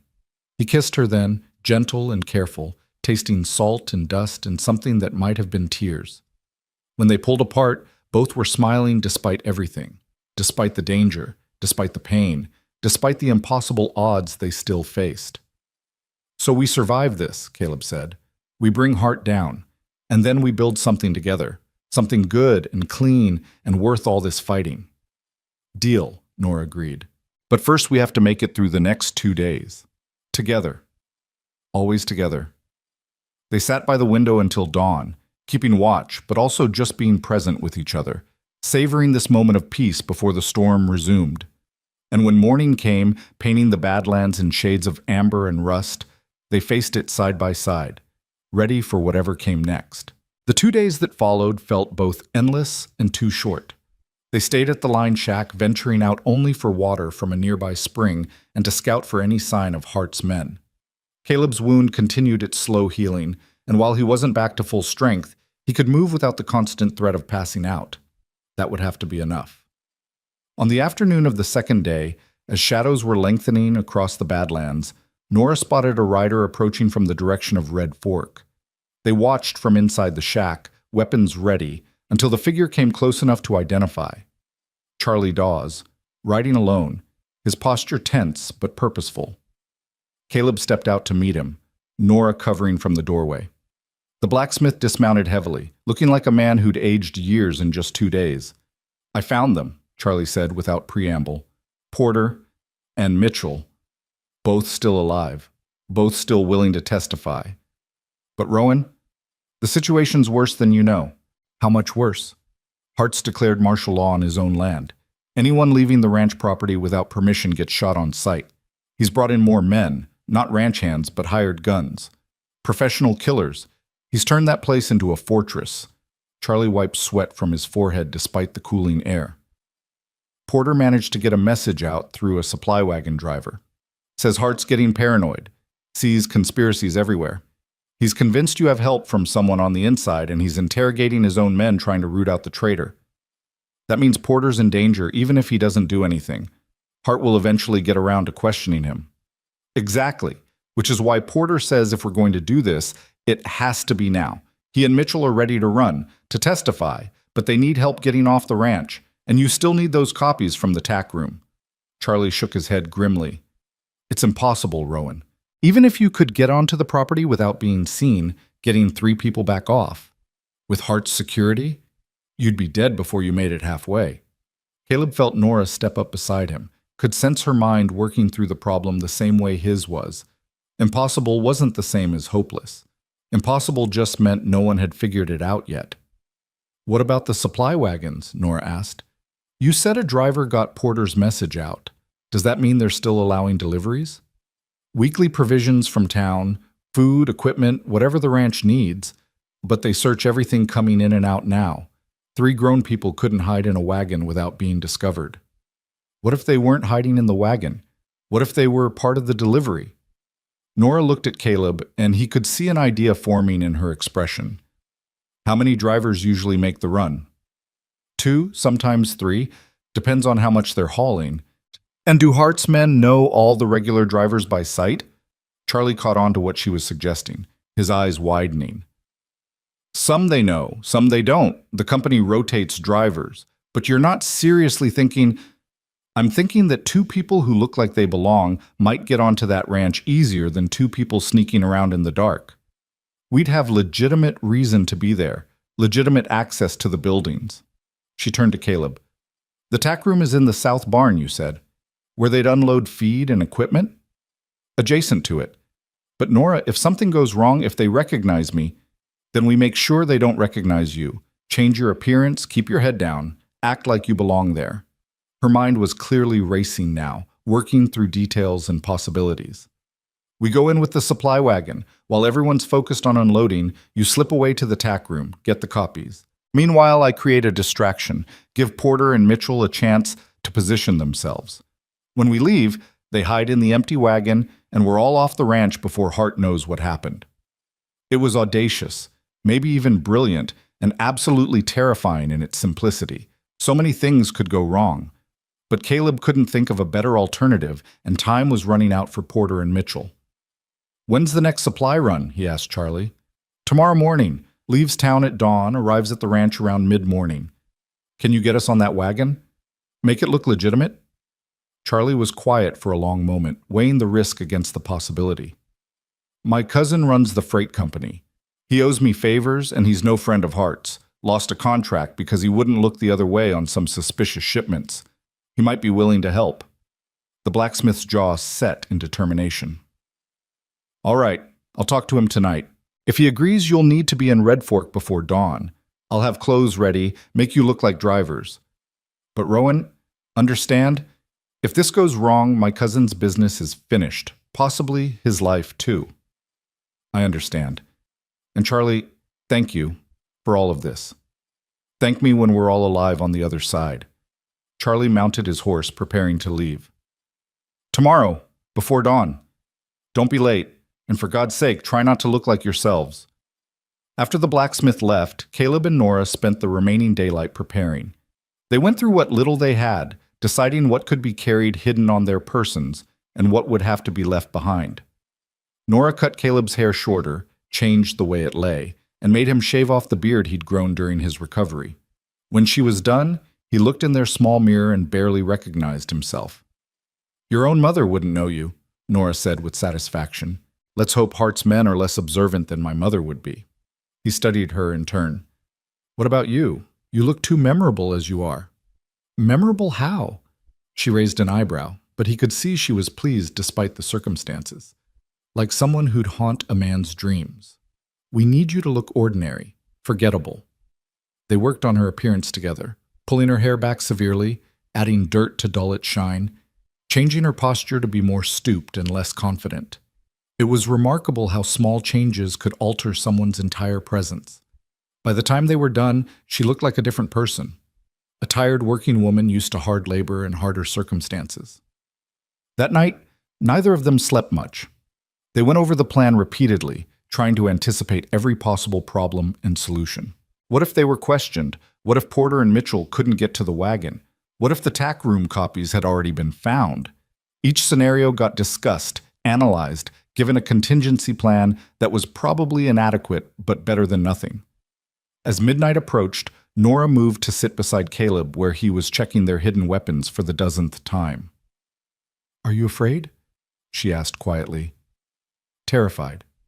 You? Same, but also... She paused, searching for words. Also more alive than I felt in 2 years. Like everything before this was just existing, and now I'm actually living again. Does that make sense? Perfect sense. I feel it too. He set aside the pistol he'd been checking, took her hand. When I was lying there bleeding, waiting to die, I thought my life had been wasted. Thought I'd done nothing that mattered, left nothing behind that would prove I'd existed. But now you're fighting for something that matters. Standing up against evil, helping good people who need it. She squeezed his hand. Tom would have liked you, would have respected what you're trying to do. I wish I could have known him. He'd have said you were too stubborn for your own good. Then he'd have helped you anyway because that's who he was. Her voice went soft with memory and grief and something that might have been acceptance. I think he'd be happy that I found someone willing to stand and fight rather than run. Think he'd approve of us. Us, Caleb repeated, letting the words settle. I like the sound of that. Me too. Let's make sure we survive tomorrow so there can be more of it. They left the line shack in the darkest part of night, making their way toward Red Fork by starlight. The town was sleeping when they arrived, but Charlie was awake and waiting at the smithy. He had clothes ready as promised, worn canvas pants and shirts that smelled of horses and hay, the kind of practical garments freight handlers would wear. My cousin's waiting at the warehouse, Charlie said as they changed. He'll brief you on the route, what to expect. He's put in a note to the ranch foreman saying he's sending new drivers because his regular men are sick. It's thin, but it might hold. It'll have to. Caleb strapped his pistol under his loose shirt, positioned where he could reach it quickly, but it wouldn't be visible. Nora did the same, adding a knife in her boot for good measure. Charlie walked them to the freight warehouse on the edge of town, where a heavily built man in his 40s was hitching horses to a wagon loaded with supplies. He looked up as they approached, his expression skeptical. These are the two fools who want to walk into Hart's fortress? He asked Charlie. Jack, this is important. These people are trying to stop Hart from... I know what they're trying to stop. That's why I'm helping, not because I think it's smart. Jack finished with the harness, turned to face them fully. I'm Jack Dawes. I run freight through here, have for 15 years. Hart's been squeezing honest businesses since he showed up, forcing us to haul his stolen goods, look the other way on his crimes. So yeah, I'll help you. But you need to understand the reality. We're listening, Caleb said. The ranch is tight. Guards at the main gate, patrols along the fence line, and Hart's been adding more security since you disappeared. They'll check the wagon when you arrive, might even check you. You'll need to sell it. Act tired, bored, like this is just another delivery. Any hint of nervousness and they'll investigate further. Jack pulled out a paper, sketched a rough map. Wagon goes to the main supply building here. South barn where you need to go is about 50 yards away. There'll be activity, ranch hands, guards, people doing normal work. You'll have to move natural, like you've got every right to be there. Understood. What about getting people off the ranch hidden in the wagon? Empty wagon coming back draws less attention than full one going in. After you unload, they'll usually let you go without much searching, but if they have any reason to be suspicious, they'll check everything. Your people will need to be well hidden, completely silent, and lucky. It sounded impossible hearing it laid out so plainly. But impossible was what they'd been doing since Nora found Caleb bleeding under the stars. One more impossibility wouldn't make much difference. They loaded up just before dawn, climbing onto the wagon seat while Jack gave them final instructions. Follow the main road south. It'll take you straight to the ranch gates. Trip usually takes about 2 hours. Don't rush, don't dawdle. Just be normal. He looked at them both seriously. You seem like decent people. For what it's worth, I hope you make it. So do we, Nora said with feeling. The ride to Hart's ranch was one of the longest 2 hours of Caleb's life.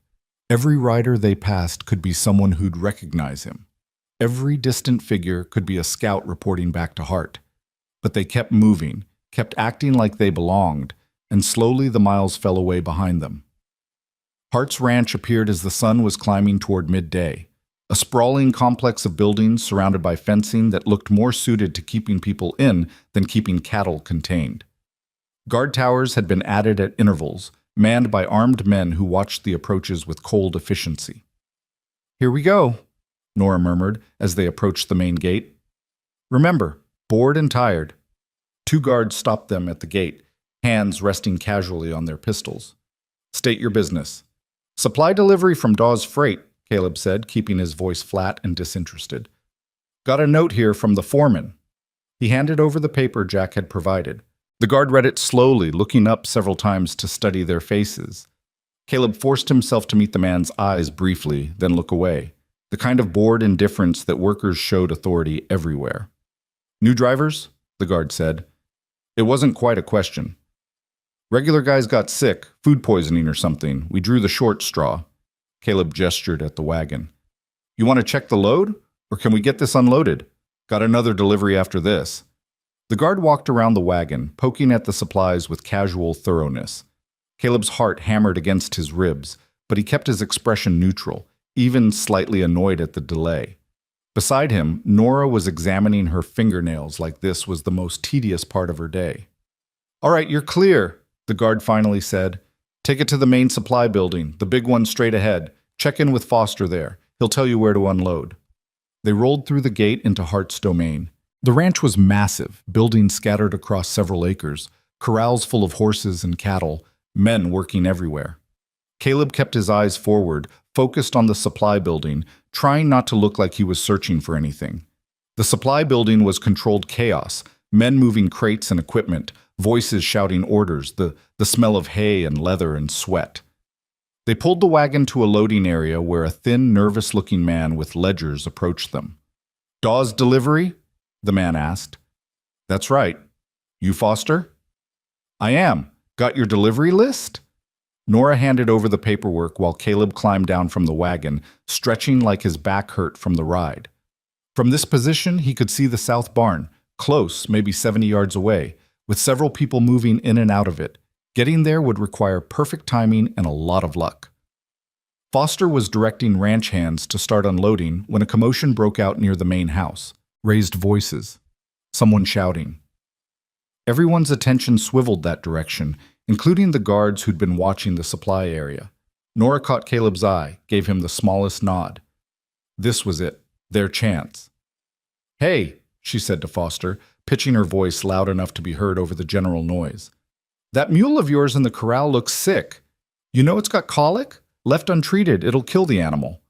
Foster's attention snapped to her. "What? Which mule?" "The gray one. See how it's standing? Classic symptoms. Someone should look at it now before it gets worse. I grew up around horses. I know what I'm talking about." As Foster and several ranch hands hurried toward the corral to check on the potentially sick mule, Caleb moved. He walked purposefully toward the south barn, carrying an empty feed sack like he had business there, just another worker doing another job. His heart was pounding so hard he could hear it, but his steps stayed steady, casual. The barn was dim after the bright sunlight, smelling of horses and leather and oil. He moved quickly now, counting stalls until he reached the tack room at the far end. The door was unlocked, thank God for small favors, and he slipped inside, closing it behind him. The room was exactly as he remembered it. Saddles hung on the walls, bridles and other equipment organized with military precision. He went to the back wall, to the third board from the left, and pried it loose with fingers that shook slightly despite his best efforts. The papers were there, folded tight and wrapped in oilcloth, exactly where he'd hidden them months ago. Relief flooded through him so intensely he had to lean against the wall for a moment. They'd done it. Against all odds, they'd actually done it. He tucked the papers inside his shirt, replaced the board, and was turning to leave when he heard voices outside the tack room door. "Told you to check every building. Hart wants a full accounting of—" Caleb's blood went cold. He looked around frantically for another exit, but there was only the one door. He was trapped. The door handle turned. In desperation, Caleb grabbed a bridle from the wall, bent over it like he was examining the leather for damage. The door opened and two of Hart's men entered, stopping short when they saw him. "Who the hell are you?"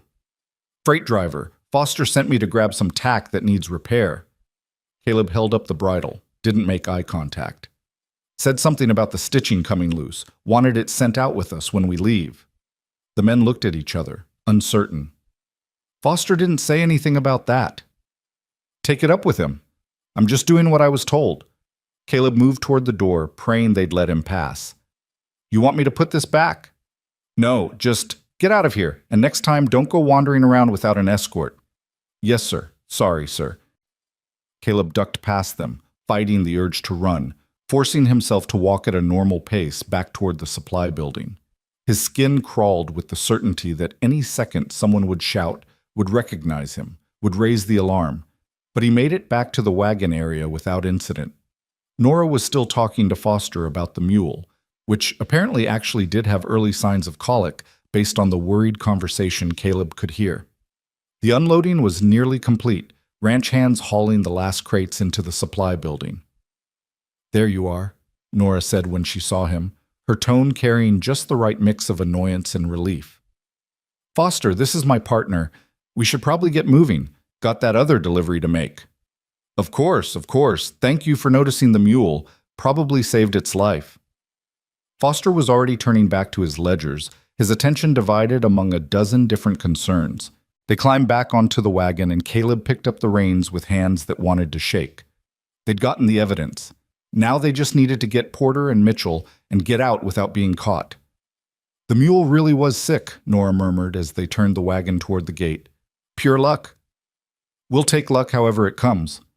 Caleb's eyes swept the ranch, looking for any sign of the two men they were supposed to rescue. "Where are they?" "I don't know. Porter was supposed to signal somehow, but I haven't seen—" "Wait." Nora's hand tightened on his arm. "There. By the bunkhouse. Two men standing together, one of them smoking." Caleb looked. Two ranch hands, appearing to share a break, but something about their posture was tense, waiting. As the wagon approached, one of them, a lean man in his 50s, met Caleb's eyes briefly, gave the smallest nod. Porter. And the younger man beside him had to be Mitchell. They passed the bunkhouse without slowing, but Caleb saw Porter stub out his cigarette and start walking, Mitchell following. They were angling toward the gate, moving like they had every right to be there, just ranch hands heading to check fence lines or water sources. The wagon reached the gate, and the same guards from before waved them through with barely a glance. Too easy. It was going too easy. Caleb's instinct screamed warning even as they rolled past the gate and onto the open road. They were 50 yards from the ranch when he heard it, a shout from behind, sharp with alarm. "Those two! Stop them!" Caleb looked back and saw Porter and Mitchell running now, guards giving chase. One of the guards raised a rifle, and Caleb's world slowed to crystalline clarity. "Hold on!" He snapped the reins hard, sending the horses into a gallop. Behind them, gunfire erupted, bullets kicking up dirt on the road. "They're not going to make it," Nora cried. "There's too many guards." Porter went down, clutching his leg. Mitchell skidded to a stop, torn between running and helping his friend. More guards were closing in, shouting for them to surrender. Caleb made a decision born of desperation and rage and stubborn refusal to let more good people die for his cause. He hauled on the reins, turning the wagon in a tight circle that nearly tipped it, sending them thundering back toward the ranch. "Caleb, what are you—" "We don't leave them!" He drew his pistol, fired over the heads of the approaching guards, buying seconds. "Nora, drive!" He shoved the reins into her hands and jumped from the still-moving wagon, hitting the ground in a roll that sent agony through his barely healed side. But he was up and running, firing carefully now, not at the guards but near them, forcing them to take cover. He reached Porter, hauled the older man upright. "Can you walk?" "Got shot in the leg, not the head." "Yes, I can walk." Porter's arm went around Caleb's shoulders, taking some weight off his injured leg. Mitchell was already moving back toward them, providing covering fire with a pistol he'd had hidden. "We need to go now!" The wagon came thundering up beside them, Nora at the reins looking fierce and terrified in equal measure. They practically threw Porter into the back, Mitchell diving in after, and Caleb grabbed the side rail and swung himself up as Nora whipped the horses back into motion. Bullets tore through the air around them. One punched through the wagon's canvas cover. Another shattered part of the wooden side. But the horses were running flat out now, putting distance between them and the ranch. And somehow, impossibly, they were all still alive. "Everyone all right?" Nora called back, her voice tight with adrenaline. "Porter shot but conscious," Mitchell reported. "Rest of us are intact." That was insane. That was the most insane thing I've ever seen. "Welcome to our lives," Caleb said, pressing a hand to his side where he could feel wetness spreading. He'd torn something again in that jump from the wagon. Of course he had. They raced north, pushing the horses as hard as they dared, knowing that Hart's men would be organizing pursuit. But they had a head start, and the territory ahead was rough enough that horses would struggle to move fast. Maybe it would be enough. "Where are we going?" Porter asked through gritted teeth, holding his wounded leg. "Timber Creek," Nora said. "Small mining town about 40 miles northeast. We can rest there, tend to wounds, and figure out how to get all of us to the federal marshal in Cheyenne." "Timber Creek." Porter laughed weakly. "I've heard of it. Rough place, full of criminals and people running from something." "Then we'll fit right in," Caleb said. They rode hard until the horses were lathered and blowing, then slowed to a pace they could maintain. Behind them, no sign yet of pursuit, but it would come. Hart wouldn't let this go. Not when they'd gotten evidence, witnesses, and done it right under his nose. As the adrenaline faded, pain came rushing back. Caleb's side was a constant scream now, and he could feel blood soaking through his bandages again. But he was alive. They were all alive. And they had what they needed to bring Hart down. "Let me see that," Nora said when they finally stopped to rest the horses. She climbed into the back of the wagon, her face going tight when she saw how much blood there was. "Caleb Rowan, you're going to be the death of yourself." "But not today." He managed a weak smile. "We did it, Nora. We actually did it. We got the evidence and the witnesses. Now we just have to live long enough to use them." She was already working on his wound, cleaning and repacking it with practiced efficiency. "This is getting infected. You need real medical care, not just my field surgery. Add it to the list of things we'll worry about later." Porter watched them work with obvious curiosity. "You two, how long have you known each other?" "Feels like forever," Nora said. Actually, about 2 weeks. 2 weeks, and you're willing to die for each other. That's either love or insanity. Probably both, Caleb said, meeting Nora's eyes. Definitely both. Mitchell had been keeping watch while they worked, and now he called out softly, "Riders, coming from the south, at least 6 of them." Everyone froze. 6 riders meant a serious pursuit force, probably some of Hart's best men. The horses were exhausted from their run, couldn't sustain another hard gallop, which meant they had to make a stand or find another way. "How far to Timber Creek?" Caleb asked. 20 miles, maybe less, Nora said, "but we can't outrun them that far." "Then we don't outrun them. We outsmart them." Caleb looked around, assessing the terrain. They were in broken country, lots of draws and ravines, scattered rock formations. "Porter, can you shoot with that leg?" "I can shoot better than I can walk." "Mitchell?" "I'm in. What's the plan?" "We split up. Porter and I take the wagon and keep heading northeast, make it obvious, leave a trail they can follow. You and Nora take the horses, circle around through that draw to the east. Give it 30 minutes, then come at them from behind while they're focused on us." "That's putting yourself in danger as bait," Nora protested.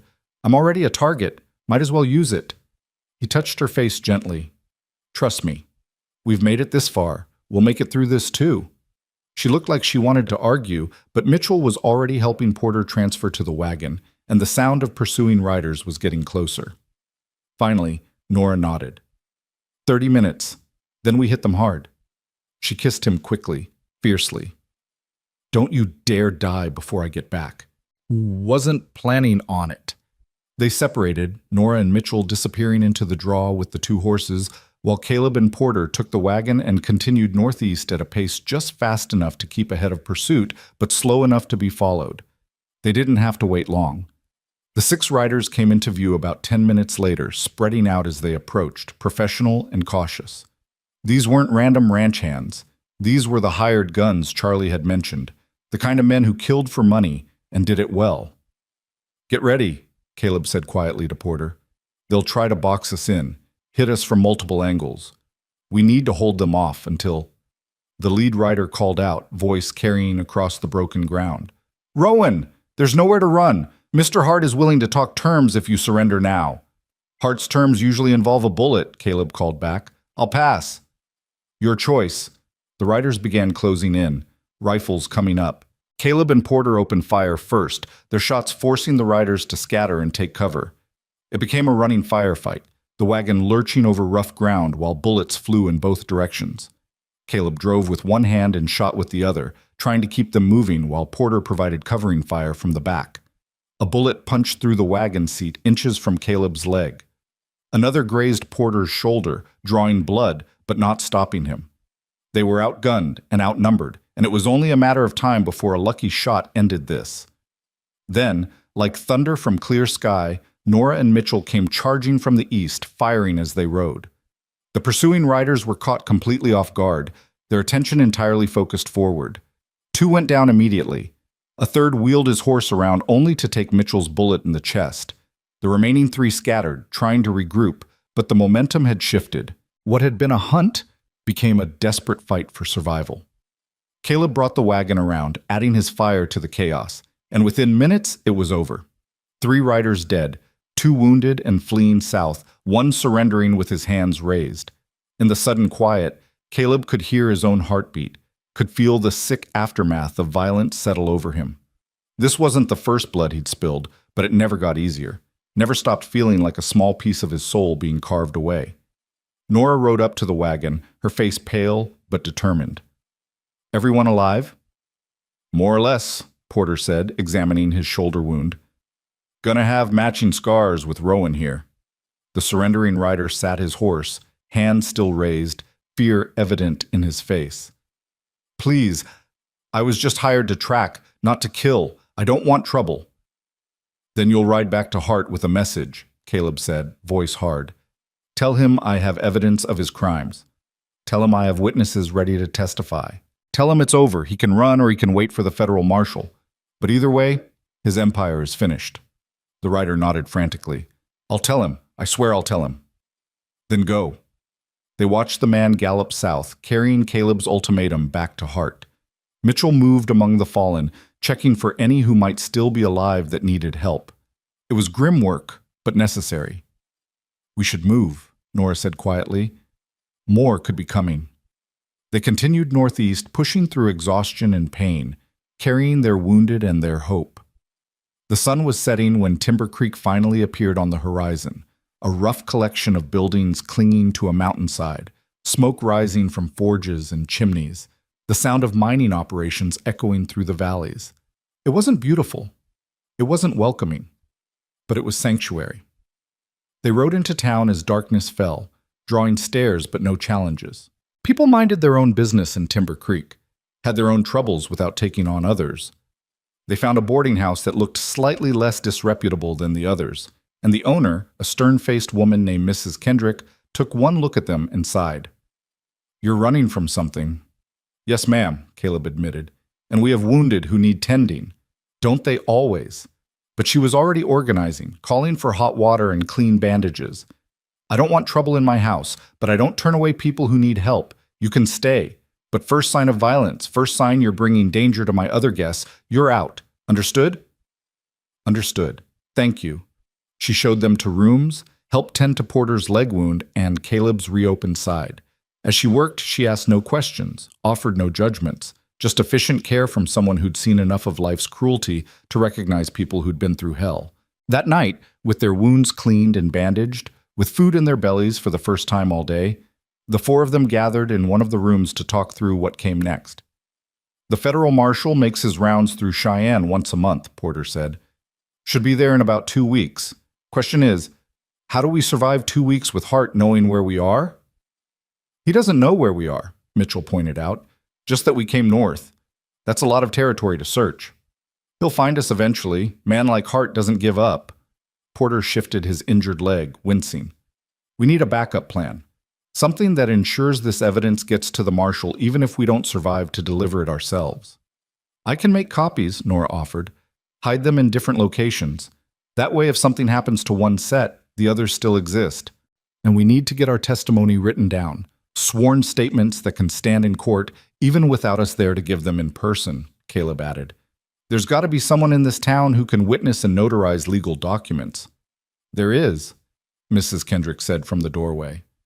They all turned, startled, but she just smiled dryly. "I couldn't help overhearing. And yes, there's a man here, used to be a lawyer back east before he decided civilization wasn't worth the trouble. He'll help you if you ask right." Over the next week, they did exactly that. The former lawyer, a gruff man named Samuel Price, took their statements with exacting care, asking questions, probing for details, building a case that could stand up in any court. Nora made 3 copies of all the documents, hiding them with trusted contacts throughout the town. They fortified their position, bought weapons and ammunition, prepared for the possibility that Hart would find them before they could get to the marshal, but mostly, they waited. And in the waiting, something strange happened. They began to heal. Not just physically, though their wounds gradually closed and strength returned, but in deeper ways. They talked, shared stories, began to imagine futures beyond just survival. Porter spoke of a farm he'd always wanted, a place where he could work land that belonged to him rather than serving some rich man's empire. Mitchell talked about going back to school, maybe becoming a teacher, helping kids learn to read and think for themselves.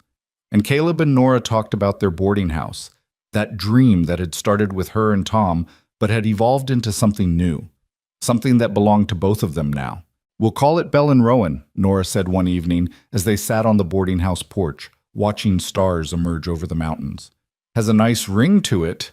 "Bell and Rowan," Caleb repeated, trying it out. "I like it. Though technically shouldn't it be Rowan and Bell, alphabetical order?" She swatted his arm. "It's my dream that you're joining. I get first billing." "Fair enough." He pulled her closer, felt her settle against him with comfortable familiarity. "You really think we'll get the chance to build something together?" "I have to believe it. The alternative is thinking all this pain and fighting was for nothing." She looked up at him, and in her eyes he saw the same fragile hope he felt. "We've survived this much. Survived getting shot, getting hunted, getting into impossible situations and finding our way out. If we can do all that, surely we can survive long enough to build a life." "Surely," he agreed, and kissed her temple. Bell and Rowan it is. We'll make it real. The message came on the 8th day. A writer arrived in town asking around for Caleb Rowan, carrying a letter sealed with red wax. Mrs. Kendrick brought it to them with obvious worry. This came for you. The man who delivered it said it was important. Caleb broke the seal with shaking hands, unfolded the paper, and read. As he did, his face went from concerned to shocked to something that might have been hope. What is it? Nora asked. It's from Federal Marshal James Garrett. He says he received word about our situation, about the evidence we've gathered. He's coming here, to Timber Creek, rather than waiting for us to come to Cheyenne. Says he's bringing federal authority to investigate Hart's operation and he wants our testimony. Caleb looked up, hardly daring to believe it. He's coming here, in 3 days. Porter let out a whoop of triumph. Mitchell grinned like he'd just been released from prison, and Nora wrapped Caleb in a hug so tight he could barely breathe. It's almost over, she whispered. Finally, it's almost over. But Caleb knew better than to celebrate too soon. 3 days was a long time. Long enough for Hart to make one final, desperate move. Long enough for everything to still go wrong. We need to be ready, he said quietly. Hart knows that when the marshal arrives, it's over for him. He'll either run or he'll make one last attempt to stop us. Either way, these next 3 days are the most dangerous we'll face. Then we face them the same way we've faced everything else, Nora said firmly. Together, standing our ground, refusing to give up. And so they prepared for the final confrontation, knowing that the next 3 days would determine everything. Would determine if their fight had meaning, if their sacrifices would lead to justice, if they'd live to see that boarding house become reality. 3 days. Just 3 more days to survive. And then finally, they could start living instead of just fighting to stay alive. The 3 days stretched ahead like an eternity compressed into hours.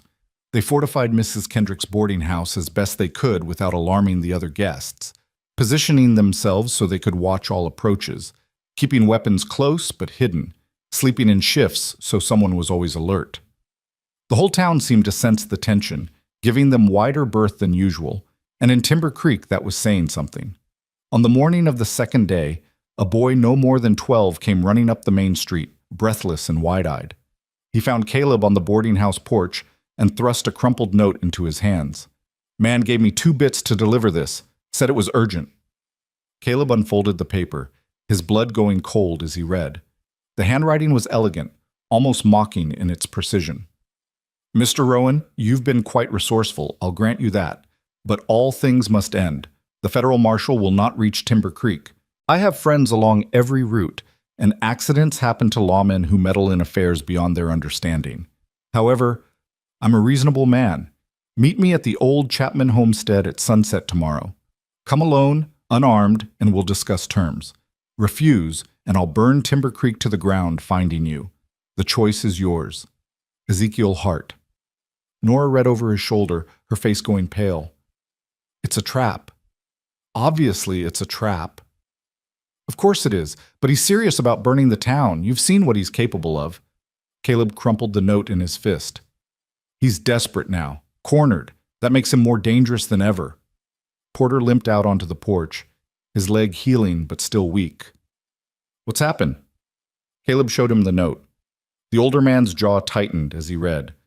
He's bluffing. He wouldn't dare attack a whole town. Wouldn't he? He's already murdered homesteaders, burned families out. What's one mining town full of people he considers beneath him?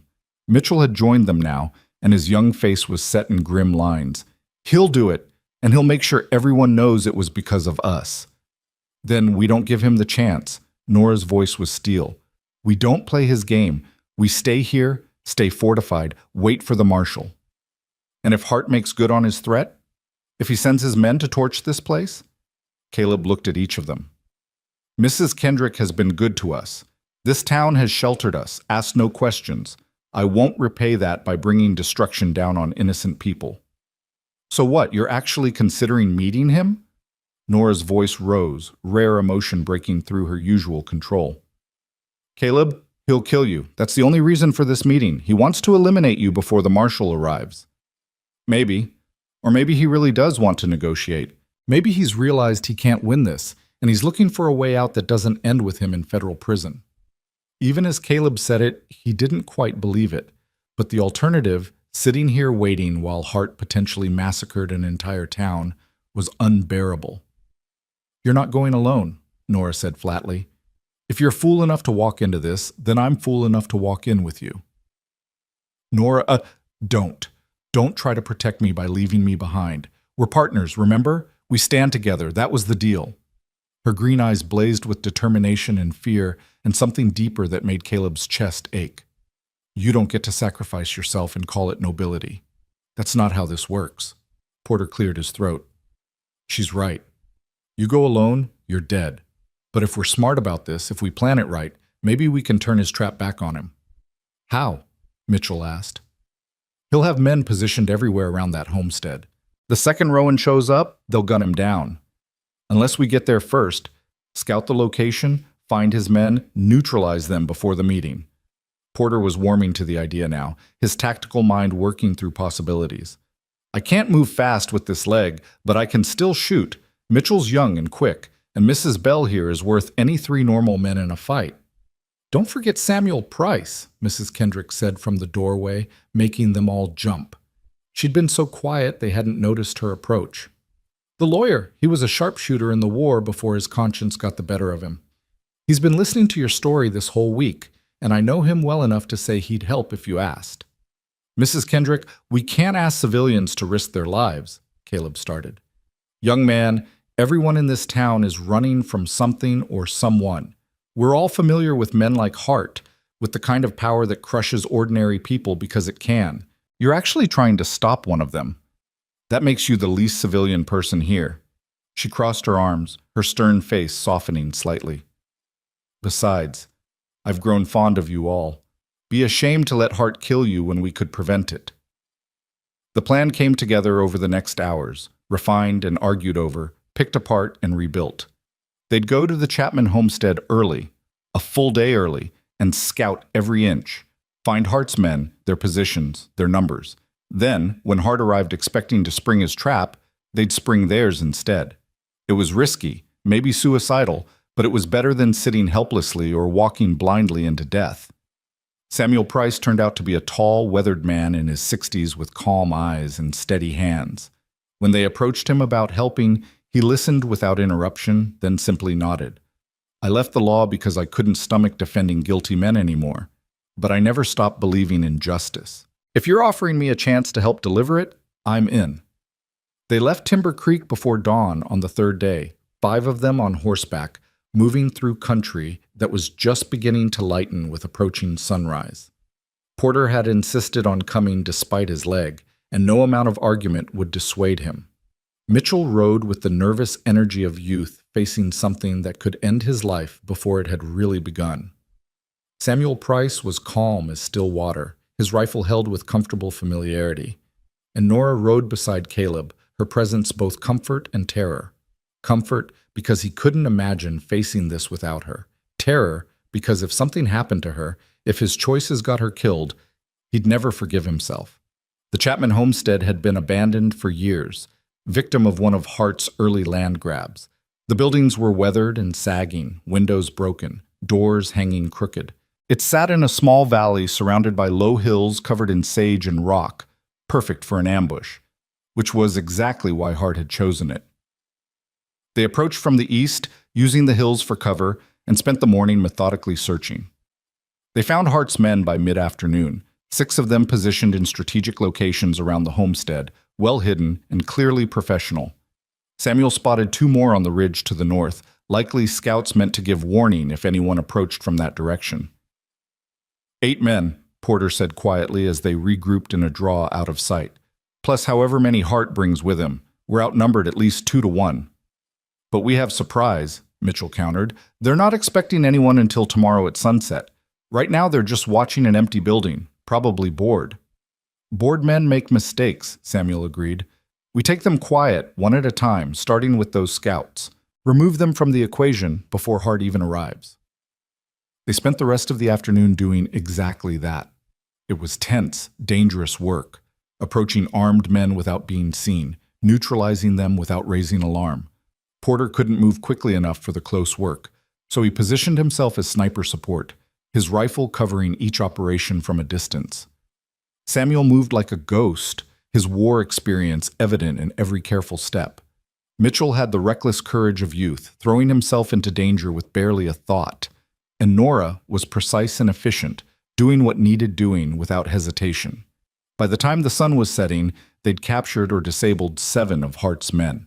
The 8th had somehow slipped away, disappearing into the hills before they could reach him. It was a problem. He could warn Hart, could change the entire dynamic. But there was nothing to do about it now, except prepare for the possibility that Hart would know his trap had been compromised. They secured their prisoners in the homestead's old root cellar, bound and gagged but alive. Caleb had no desire to kill men who were just following orders, men who might have families, who might be as trapped by Hart's power as anyone else. Let the federal marshal sort them out. Night fell, and they took positions around the homestead, waiting. The moon rose, nearly full, painting everything in silver light. Caleb found himself thinking about the night Nora had found him, how the stars had seemed cold and distant, how he'd thought he was dying alone, how wrong he'd been, how one person's choice to stop, to help, to care, had changed everything. "What are you thinking about?" Nora whispered from beside him. They were sheltered behind the old barn, watching the approach from the south. "About stars, about fate, about how lucky I was that you came along when you did." "Luck had nothing to do with it. I chose to help. You chose to keep fighting. We both chose to stand together." She was quiet for a moment. "Caleb, if this goes wrong tomorrow, if Hart, don't. Let me finish. If this goes wrong, I need you to know that these weeks with you have been the most alive I've felt since Tom died. You reminded me that I could be more than just a ghost moving through the world. You gave me a reason to hope again." Her hand found his in the darkness. "Thank you for that. Whatever happens tomorrow." "Nothing's going to happen tomorrow except Hart facing justice and us walking away to build that boarding house." He squeezed her hand. "I'm not losing you now. Not when we're so close to actually having a future. Promise me." "I promise." They held watch through the night, trading off with the others, keeping alert for any sign of Hart's approach. Dawn came gray and cold, with low clouds promising rain. By mid-morning, those clouds had made good on their promise, a steady drizzle that made everything miserable but also provided cover, reducing visibility. Hart arrived just after noon, earlier than expected. They heard his approach, horses moving at a trot, men talking in low voices. Caleb risked a look from the barn window and counted at least 12 riders, all armed, Hart in the center looking calm and confident despite the rain. The cattle baron called out when they were about 50 yards from the homestead. "Rowan, I'm here as promised. Show yourself." Caleb stepped out from the barn, rifle in hand but held casually, non-threatening. Behind him, hidden from Hart's view, his companions waited with weapons ready. "I'm here. But you said come alone and unarmed. You brought an army." Hart laughed, the sound carrying clearly in the wet air. "Surely you didn't expect me to be foolish enough to come alone? I'm a practical man, Rowan. I take precautions." He walked his horse closer, his men fanning out behind him. "Where are my men? The ones I positioned around this property?" "Indisposed.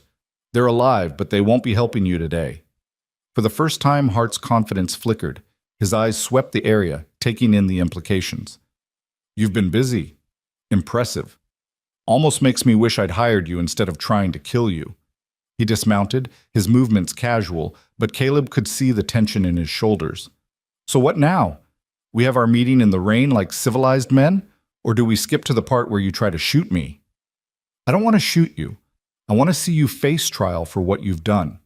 Murder, theft, intimidation, conspiracy. The federal marshal arrives tomorrow. You can surrender now, or you can run. Those are your options." "You're assuming the marshal will arrive, assuming I haven't already taken steps to prevent that." Hart's smile was cold. "I have friends, Rowan, powerful friends. Federal authority doesn't extend as far as you think." "Maybe. But we have evidence, sworn testimony from multiple witnesses, documentation of your crimes. Even if you somehow stopped this marshal, another would come. And another. You can't bribe or kill them all." "Can't I?" Hart's hand moved toward his coat, and suddenly the rain-soaked air crackled with tension. Caleb's rifle came up. Hart's men drew their weapons, and for a heartbeat the whole world balanced on the edge of violence. Then a voice cut through the tension, strong and carrying undeniable authority. "Everyone hold! Federal Marshal James Garrett, lower your weapons!" Riders emerged from the hills to the west, 6 of them, led by a man wearing a marshal's star on his coat. They moved with military precision, rifles trained on Hart's men, positions strategic and commanding. The marshal himself was in his 40s, square-jawed and solid, with eyes that had seen enough of humanity's darkness to not be impressed by one cattle baron's bravado. "Marshal Garrett," Hart said smoothly, his hand moving away from his coat. "What a pleasant surprise. I wasn't expecting you until tomorrow." "I'll bet you weren't. I received word of a threat against my life, of plans to prevent me reaching Timber Creek. Decided to arrive early and by an alternate route. Seems that was wise." Garrett's gaze swept across the scene, taking in Hart's armed men, the compromised ambush site, Caleb standing with rifle ready. "Mr. Rowan, I presume?" "Yes, sir. These are my companions. They've risked their lives to help gather evidence against Hart and his organization." "Evidence I'm very interested in seeing," Garrett gestured to his deputies. "Gentlemen, please disarm Mr. Hart's associates, carefully. No one needs to die today unless they insist on it." What followed was controlled chaos. Hart's men, faced with federal authority and outmaneuvered, surrendered their weapons with varying degrees of grace. Hart himself stood perfectly still, his face a mask that couldn't quite hide the rage and fear beneath. "You're making a mistake, Marshal," he said quietly. "I have connections, lawyers, resources. You'll never make charges stick." "We'll see." Garrett turned to Caleb. "The evidence?" Caleb produced the copied documents from inside his coat, protected from the rain by oilcloth wrapping. Ledgers showing altered brands, forged deeds, and financial transactions proving systematic theft and fraud. Sworn statements from witnesses including former employees willing to testify to murder, arson, and intimidation. And names, dates, locations, everything you'll need to build a case. The marshal examined the documents briefly, his expression growing grimmer with each page. "This is extensive, thorough. If even half of this holds up, Hart's going to prison for a very long time." He looked at Hart with something like disappointment. "You could have been something better than this.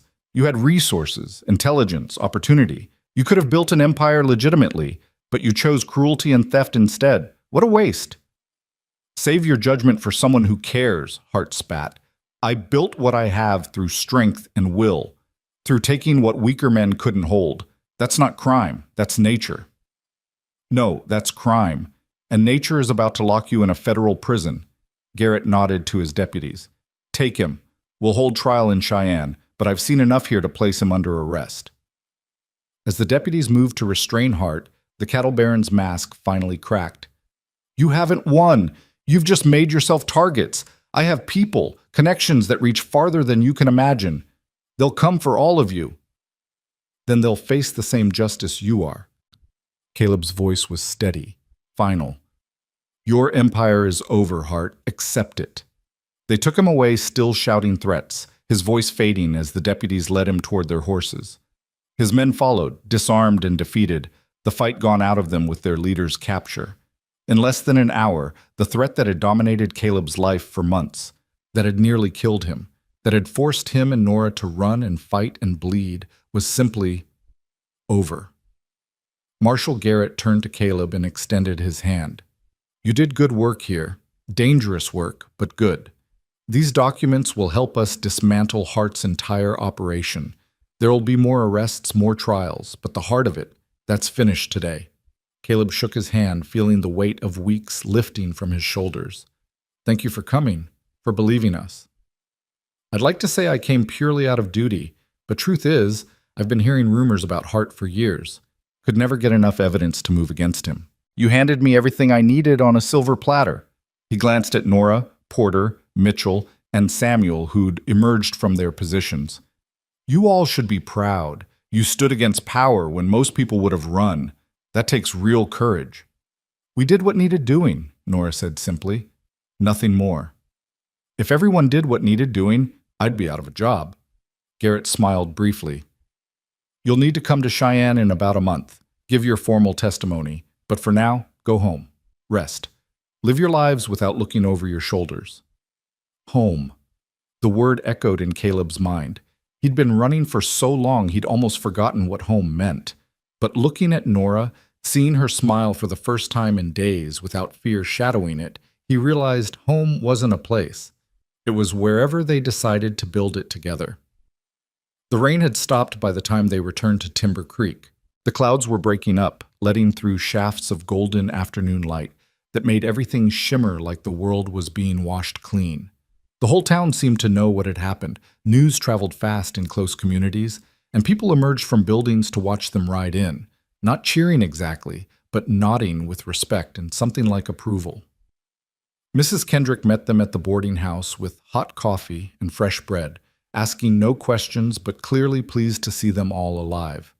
Samuel Price disappeared back to his small office, accepting their thanks with characteristic quiet grace. Porter and Mitchell stayed for the coffee, both looking exhausted but profoundly relieved. "So what now?" Mitchell asked. "Hart's arrested. His organization is collapsing. Where does that leave us?"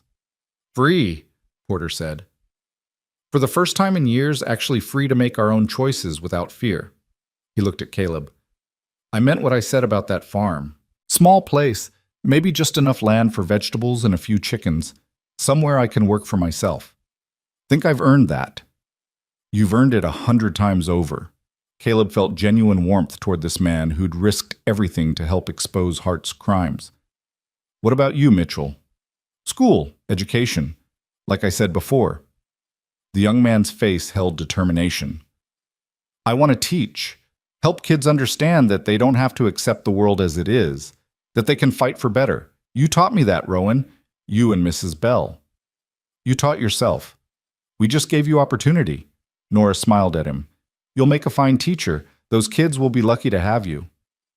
They talked until the sun was setting, making plans, sharing dreams that had seemed impossible just days ago, but now felt within reach. Eventually, Porter and Mitchell left to find their own lodgings, leaving Caleb and Nora alone on the boarding house porch as stars began emerging overhead. "So," Nora said softly, "we actually did it. We survived. Hart's going to prison, and we're here, alive, free to do whatever we want." "Whatever we want," Caleb repeated, testing the words. "That's a dangerous amount of freedom. What do we want?" "I know what I want." She turned to face him, and in the lamplight spilling from the windows, her face was beautiful and certain. "I want that boarding house we talked about, Belle and Rowan. I want to build something good and clean and honest where people can rest safely. I want to wake up every morning knowing I'm making something better instead of just running from something worse. And I want to do it with you." Caleb's heart was so full it felt like it might burst. "I want that too. All of it. But Nora, I need to say something first. Need you to understand what you mean to me. Caleb, please. Let me finish." He took both her hands, held them gently. "When you found me bleeding under those stars, I was ready to die. I'd given up. But you refused to let me quit. You fought for my life when I'd stopped fighting for it myself. And then you stood beside me through everything that followed, the running, the danger, the impossible odds. You saved my life not once, but a dozen times. Not just from bullets, but from hopelessness." Tears were sliding down Nora's cheeks now, catching the lamplight. "You saved me too, from becoming just a ghost, from forgetting how to live. Then let's keep saving each other, every day, for as long as we have." He pulled her close, rested his forehead against hers. "Marry me, Nora Bell. Build this life with me.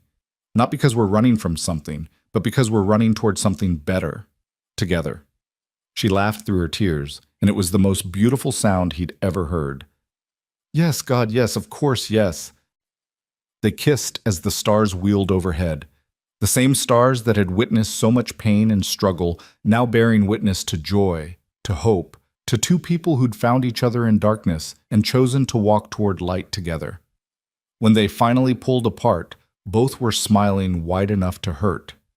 "When?" Nora asked. "When do we do this?" "Soon.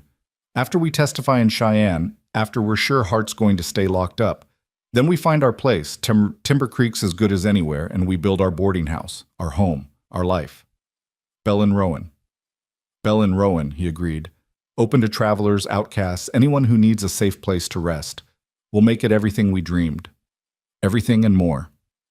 The next month passed in a blur of activity and adjustment. They traveled to Cheyenne and gave their testimony at Hart's trial, watching as the man who'd terrorized 3 counties was sentenced to 20 years in federal prison. His assets were seized, his lands redistributed to the families he'd stolen from. Justice wasn't perfect. It couldn't bring back the dead or undo years of suffering, but it was something. It was closure. Porter bought his small farm just outside Red Fork, and Charlie Dawes visited often, the 2 old men finding friendship and shared survival. Mitchell enrolled in a teaching program in Cheyenne, already planning how he'd help shape young minds toward justice and courage.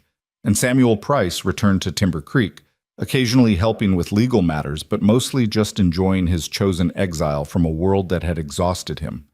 Caleb and Nora stayed in Timber Creek, drawn to the town that had sheltered them in their darkest hour. They found a property on the eastern edge, a sturdy 2-story building that had once been a hotel before the mining declined. It needed work, but the bones were good, and the price was right. They spent late summer and early fall renovating, turning the neglected building into something warm and welcoming. They stripped old wallpaper and replaced it with fresh paint. They fixed sagging floors and broken windows. They bought beds and linens, tables and chairs, everything needed to make guests comfortable. Mrs. Kendrick helped with advice and sometimes with her own hands, claiming she had nothing better to do and enjoying the company. On a crisp October morning, they held a small ceremony in the meadow behind the building. Porter came from his farm. Mitchell traveled from Cheyenne. Charlie Dawes stood up as witness. Samuel Price officiated. His rusty legal authority pressed into service one more time. And Mrs. Kendrick watched with the satisfaction of someone who'd known all along how this story would end. Nora wore a simple dress the color of Wyoming sky, with wildflowers in her hair. Caleb wore new clothes that actually fit, feeling strangely formal and more nervous than he'd been facing Hart's guns. When Samuel asked if they took each other, to have and to hold through whatever came, they both said yes with voices that didn't waver. "I now pronounce you husband and wife," Samuel said with just a hint of his old lawyerly ceremony. "You may kiss your bride." And Caleb did, holding Nora close while their small gathered family applauded and whistled. When they broke apart, both were grinning like fools, and neither cared who saw it. They opened Bell and Rowan's doors the first week of November, hanging a sign that Caleb had carved himself. Simple but elegant, the 2 names side by side. Their first guest was a traveling salesman who needed a place to rest, who paid in advance and thanked them profusely for clean sheets and good food. Their second was a widow with 3 children, running from an abusive situation, who had no money but needed safety. They took her in anyway, gave her work in exchange for room and board, helped her start building a new life. Word spread. Bell and Rowan became known as a place where you could find shelter regardless of your circumstances, where the owners asked few questions but provided safety and dignity. They weren't wealthy, probably never would be, but they were building something that mattered. On cold nights, when the work was done and guests were settled, Caleb and Nora would stand on their porch and look up at the stars. The same stars that had witnessed Caleb bleeding out and Nora choosing to stop. The same stars that had watched them run and fight and refuse to give up. The same stars that now bore witness to something gentler, to healing, to building, to love that had been forged in fire and proven strong enough to last. "Do you ever think about that night?" Nora asked one such evening, her breath misting in the cold air. "When you were dying and I found you?" "Every day. It's when my life started, really. Everything before was just preparation for meeting you." "That's poetic nonsense, but I'll allow it." She leaned against him, and he wrapped his arms around her, both of them warm despite the cold. "Do you have regrets? About how hard it was? How much we had to go through?" Caleb considered the question seriously. The pain, the fear, the blood. None of it had been pleasant. The wounds he'd taken still ached on cold mornings. The memories of violence still visited him in dreams sometimes. But looking at what they'd built, at the life they were living, At the woman in his arms who'd chosen to stand beside him through everything. "No regrets," he said firmly. "Not a single one. All of it, every terrible, impossible moment, led here, led to us, to this life. I'd go through it all again if it meant ending up here with you." "Good answer." She turned in his arms, kissed him softly. "Because I feel exactly the same way. You gave me back my life, Caleb Rowan. Reminded me what it means to hope, to fight, to believe in something beyond just survival. We gave that to each other. That's what makes it special." They stood together as night deepened and stars multiplied overhead, two people who'd found each other in darkness and built a light that would endure. Inside the boarding house, lamps glowed warm in windows, smoke rose from the chimney, and the sound of quiet conversation and laughter drifted out to where they stood. This was what they'd fought for, not just survival, but life, not just existence, but purpose, not just breathing, but truly living. And they'd done it together, would keep doing it together, for as long as the stars kept turning overhead. In the years that followed, Bell and Rowan became legendary in its small way. People spoke of the couple who ran it, the man who'd nearly died exposing corruption, the woman who'd saved him and stood beside him through everything. They spoke of how travelers always found welcome there, how the desperate always found shelter, how the broken found a place to heal. More buildings went up around the original boarding house as Timber Creek slowly transformed from rough mining town to actual community. A proper school where Mitchell eventually came to teach. A church built by people who believed in second chances. A medical clinic run by a doctor who appreciated Nora's field surgery skills and trained her further. Porter's farm thrived, supplying Bell and Rowan with fresh produce. Charlie Dawes' blacksmith shop became a gathering place for men who'd found honest work after years of being squeezed by Hart's empire. And Samuel Price, in his quiet way, helped write laws that would prevent another Hart from rising to power in Wyoming territory. As for Hart himself, he served his sentence and died in federal prison, his empire scattered to the winds, his name becoming a cautionary tale about the dangers of unchecked greed and cruelty. The land he'd stolen was returned to rightful owners or given to those who'd work it honestly. The fear he'd inspired slowly faded, replaced by something better. Hope that justice could prevail, that ordinary people standing together could overcome even the most powerful corruption. 5 years after that night under the stars, Nora gave birth to a daughter with dark hair and her mother's green eyes. They named her Hope, which made Mrs. Kendrick cry and claim it was too sentimental while secretly being delighted. 2 years later came a son they named Thomas, after Nora's first husband, because she said both her great loves should be honored, and Caleb agreed without hesitation. The children grew up in Bell and Rowan, learning from their parents that home was something you built with your hands and heart, that standing for what's right mattered more than comfort, that love was a choice you made every day.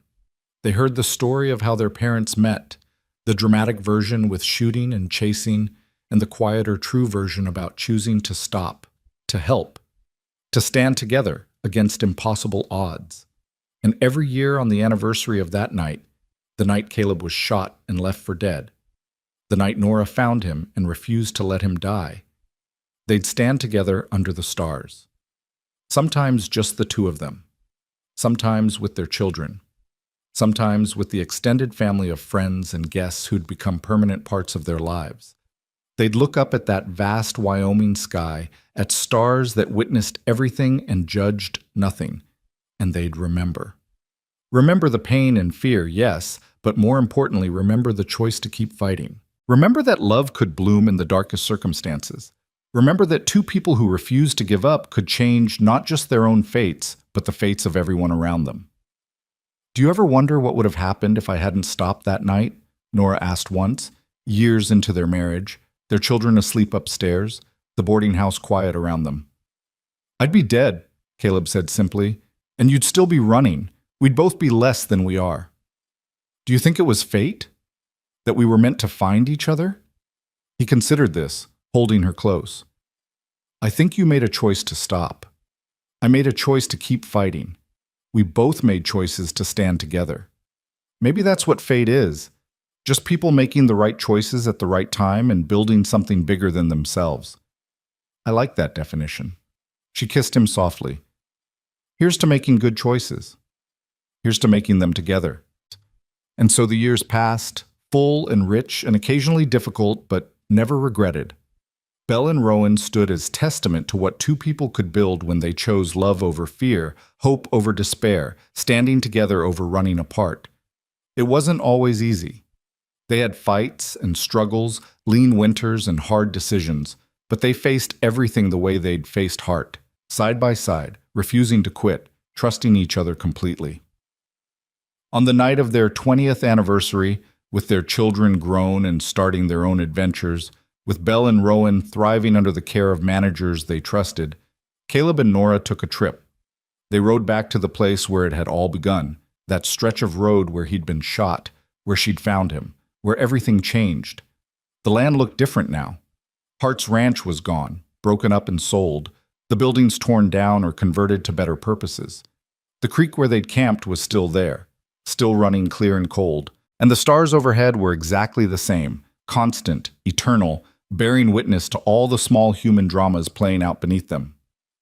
They made camp like they had that first night, though with better supplies and less desperation.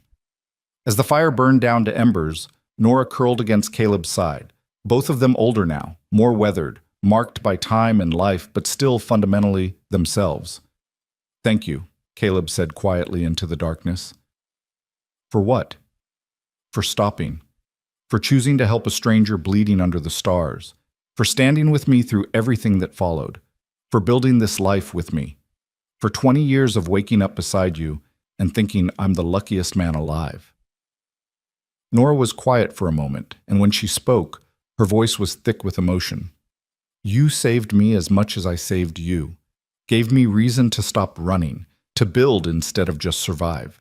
Reminded me that life could be about more than just enduring. That's the greatest gift anyone ever gave me."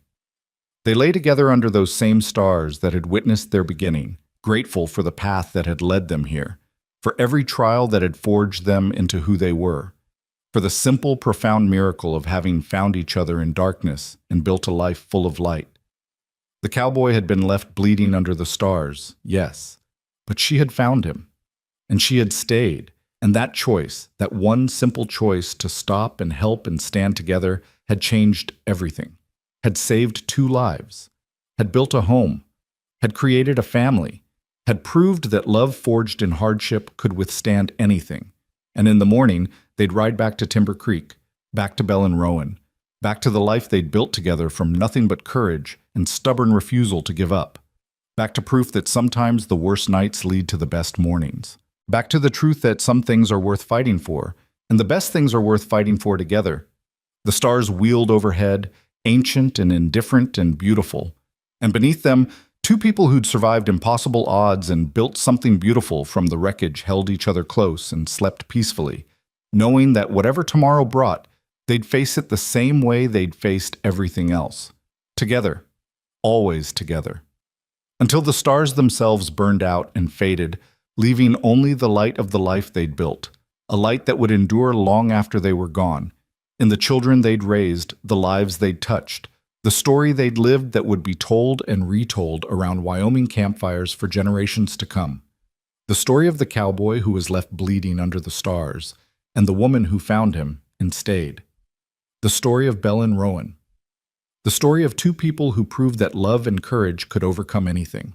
The story of how, sometimes, the best things in life come from the worst moments. If you're brave enough to keep fighting, strong enough to stand together, and wise enough to recognize that home isn't where you're from. It's who you're with, and it's what you build together when you refuse to let darkness win. Their story. Complete, perfect, true.